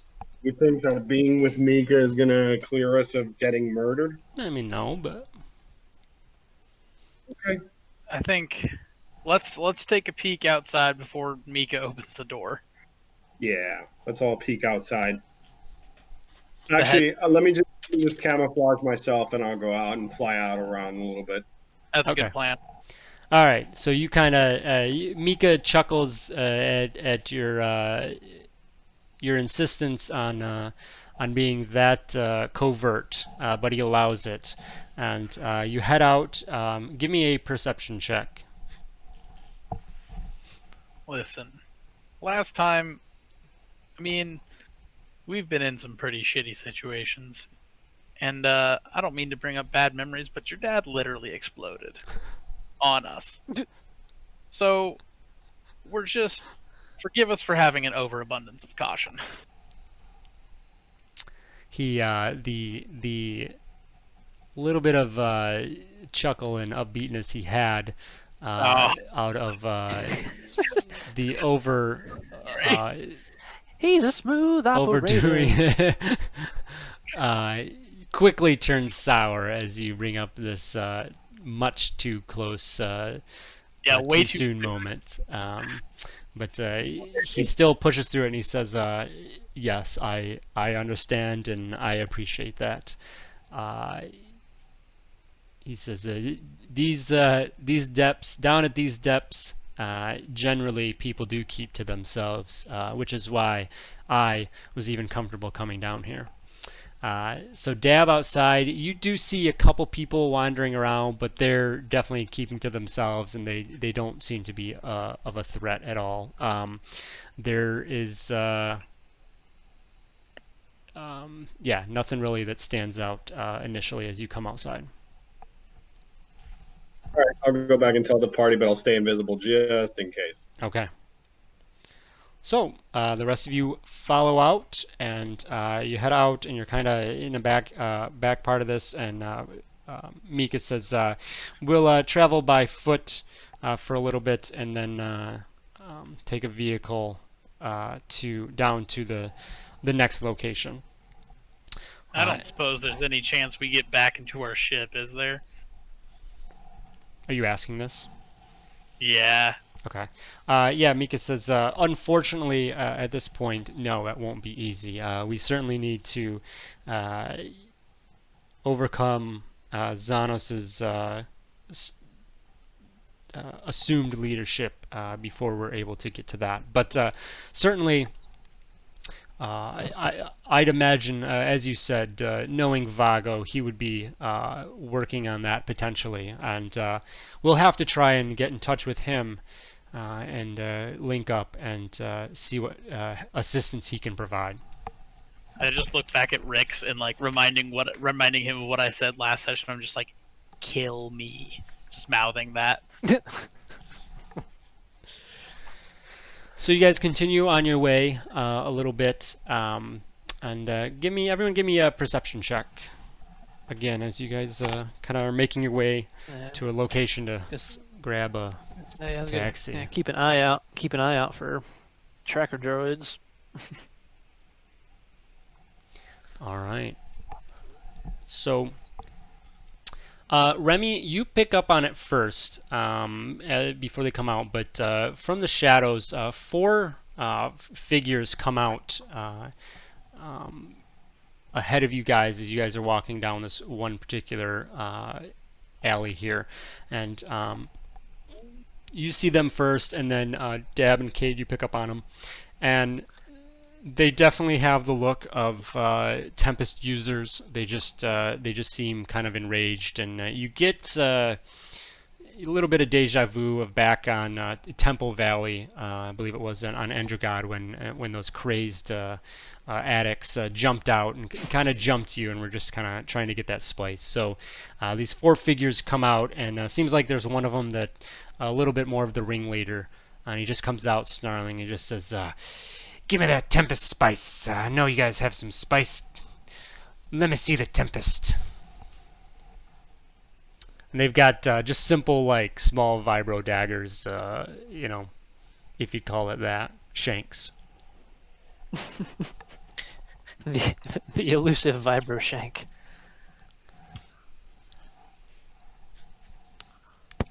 It's just a regular like piece of metal, but he's shaking so much from withdrawal that it's. He's producing the vibro to it, yes. Yeah, yeah. Can I fly up invisible and whisper in his ear, since I'm invisible, and be like, "The Tempest is inside the bar, man." Yeah. Oh, fuck. So you go up to one of them and do that, and you just see, so everyone else, because Dab's invisible, you just see this guy start looking around, like confused and whatnot, and he actually like starts kind of like grabbing at his head and stuff. He's just like, he just starts talking to himself. He says, but talking to the voice, that nobody else knows about. But he's just like, I know, I'm trying to get it. They were in the bar, so they must have the spice. But at this moment, Mika actually slithers forward a little bit, and he just looks at the figures and he says, "My friends, there is no spice here. Unfortunately, you need to move along." And they all look at him, and they're kind of still looking thirsty for their vice, and a couple of them react again and just say, "No, I know there's spice in the bar." And Popper kind of repeats that, and he says, "I'm sorry, my friends, but there is no spice here. You need to carry on." Dab and Cade, give me perception checks, please. Mika. All right. So, Dab, you pick up that there's a little bit of a kind of like a flick of the wrist from Mika as he's giving these commands to these four uh, Tempest thugs. And after the second time that he uh, does give this command, then you notice again that the slightest change in the demeanor of these thugs, and they just kind of give a huff and grumble away, disappointed, looking elsewhere where they might be able to find what they're after. Our hut uses the force, huh? Do you say that out Great. loud? Yeah, I'm saying that meta, but I'm gonna whisper in Mika's ear. You know the ways of the force, huh? Uh, Mika jolts a little bit, just a little bit, but he recognizes your voice, and I mean he knew that you flew out invisible, but it's still startling at first. But he kind of turns towards your voice and he says, "You can come out of that silly illusion now. We will be fine the rest of the way." So whether you drop that or not, he does kind of turn to the group, and he does turn to you, Kate, specifically, and he says, "Yes, I do have some abilities of the Force, and my father did know, but it is something that you can understand, is something that we keep quite quiet." Yeah, I'd imagine so. Where did you learn that? It's just something that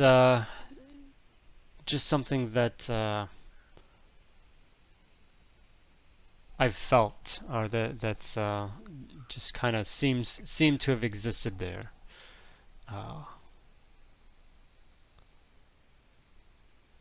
Huh. My full name is Mika Skywalker. Please stop. I was gonna make that joke, but oh fuck. Yeah, no, that was That's bad. funny. That was bad. Rix will kind of lean in and so, I hate to break up the conversation, but maybe you guys could chat about this, on the ship as we're leaving the planet. Yeah, that's a good point. Mika gives a definite expression of acknowledgement to that, and in agreement, and he says, "Yes, certainly we'll have plenty of time to catch up." So, but let's continue, and so you guys head on your way to. You find a location where you're able to grab. You have to take 2 taxis of sorts, but you get those down to level 15, and you get to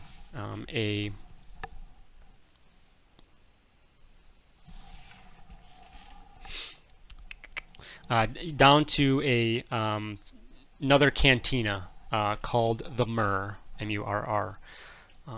And so as you get down here, daylight at this point basically non-existent. It's a memory at these depths. The only light that emanates from the area are glow rods and decrepit video screens that flicker with pictures of powerful huts, their voices rumbling at this depth. Streets are filled with trash, and the stench is overpowering. Again, you've gone even deeper, and it just seems to get worse and worse. So everything kind of just flows downwards. This is not the bottom of Nar Shaddaa, though, but you feel that it must be very close. The bar, the Murr, is a dive's dive, certainly. Nothing more than a dimly lit room with some tables. The bartender seemingly unconscious behind the counter, and tables are unoccupied except for one. As you guys enter in behind Mika, there you see a stern-faced female seated at the table who rises as the hut approaches. Mika bows, turns to you all, and then says, introducing the woman, my gentle friends, please meet my contact, Captain Angela Kryn of the CSA. We've met. Angie, long time no see. How you been? She has a bit of an indifferent expression, especially to your bit of a sarcastic hello there, if you will, Rix, and but she says yes, a pleasure. So you've been looking into the spies too. Mika kind of cuts in, and you do notice that she is she's not wearing the traditional CSA uniform, so she's in kind of nondescript civilian clothing. But Mika cuts in when you say this and says, "Yes, I contacted Miss Kryn soon after she arrived here on Nar Shaddaa. We've been, as you know, trying to track down the Tempest Spice Lord, and Captain Kryn has been able to get into some places that I would not be able to, or even our obvious servants would not be welcome. So she has done well in securing information from those unwilling to talk to Huts. The list of bars, in fact, that my father provided you of places to investigate came from some of her work. She did have. Some of you may have met Miltor at the dinner party. She was a contact, but he has disappeared recently, and it's likely that Zanos has taken care of him. Kryn kind of picks up from here, and she says, I have been trying to find transport off of Nar Shaddaa, but many of my smuggler contacts are turning a proverbial deaf ear. And I worry that some may have even notified Zanos of my presence. However, I have managed to secure a skiff and some weapons, if needed, by calling in some favors. The skiff will allow us some more mobility, and I have a lead on a ship to get us the rest of the way out of here.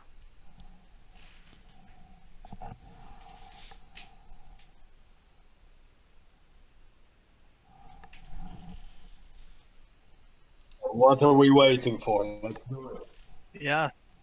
Good news. The skiff is a couple more levels down in an abandoned warehouse.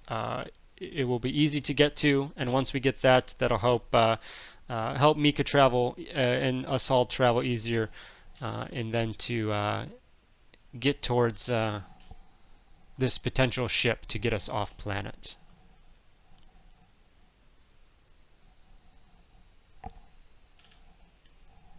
Let's make our way there.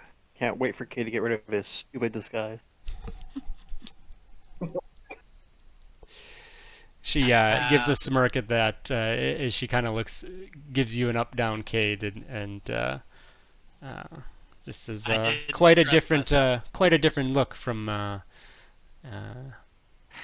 what we've seen before. So. Yep. Does I'm she thrilled like about it. the Underguard hat? Is that what it says? I'll make Underguard great again. Wonderful.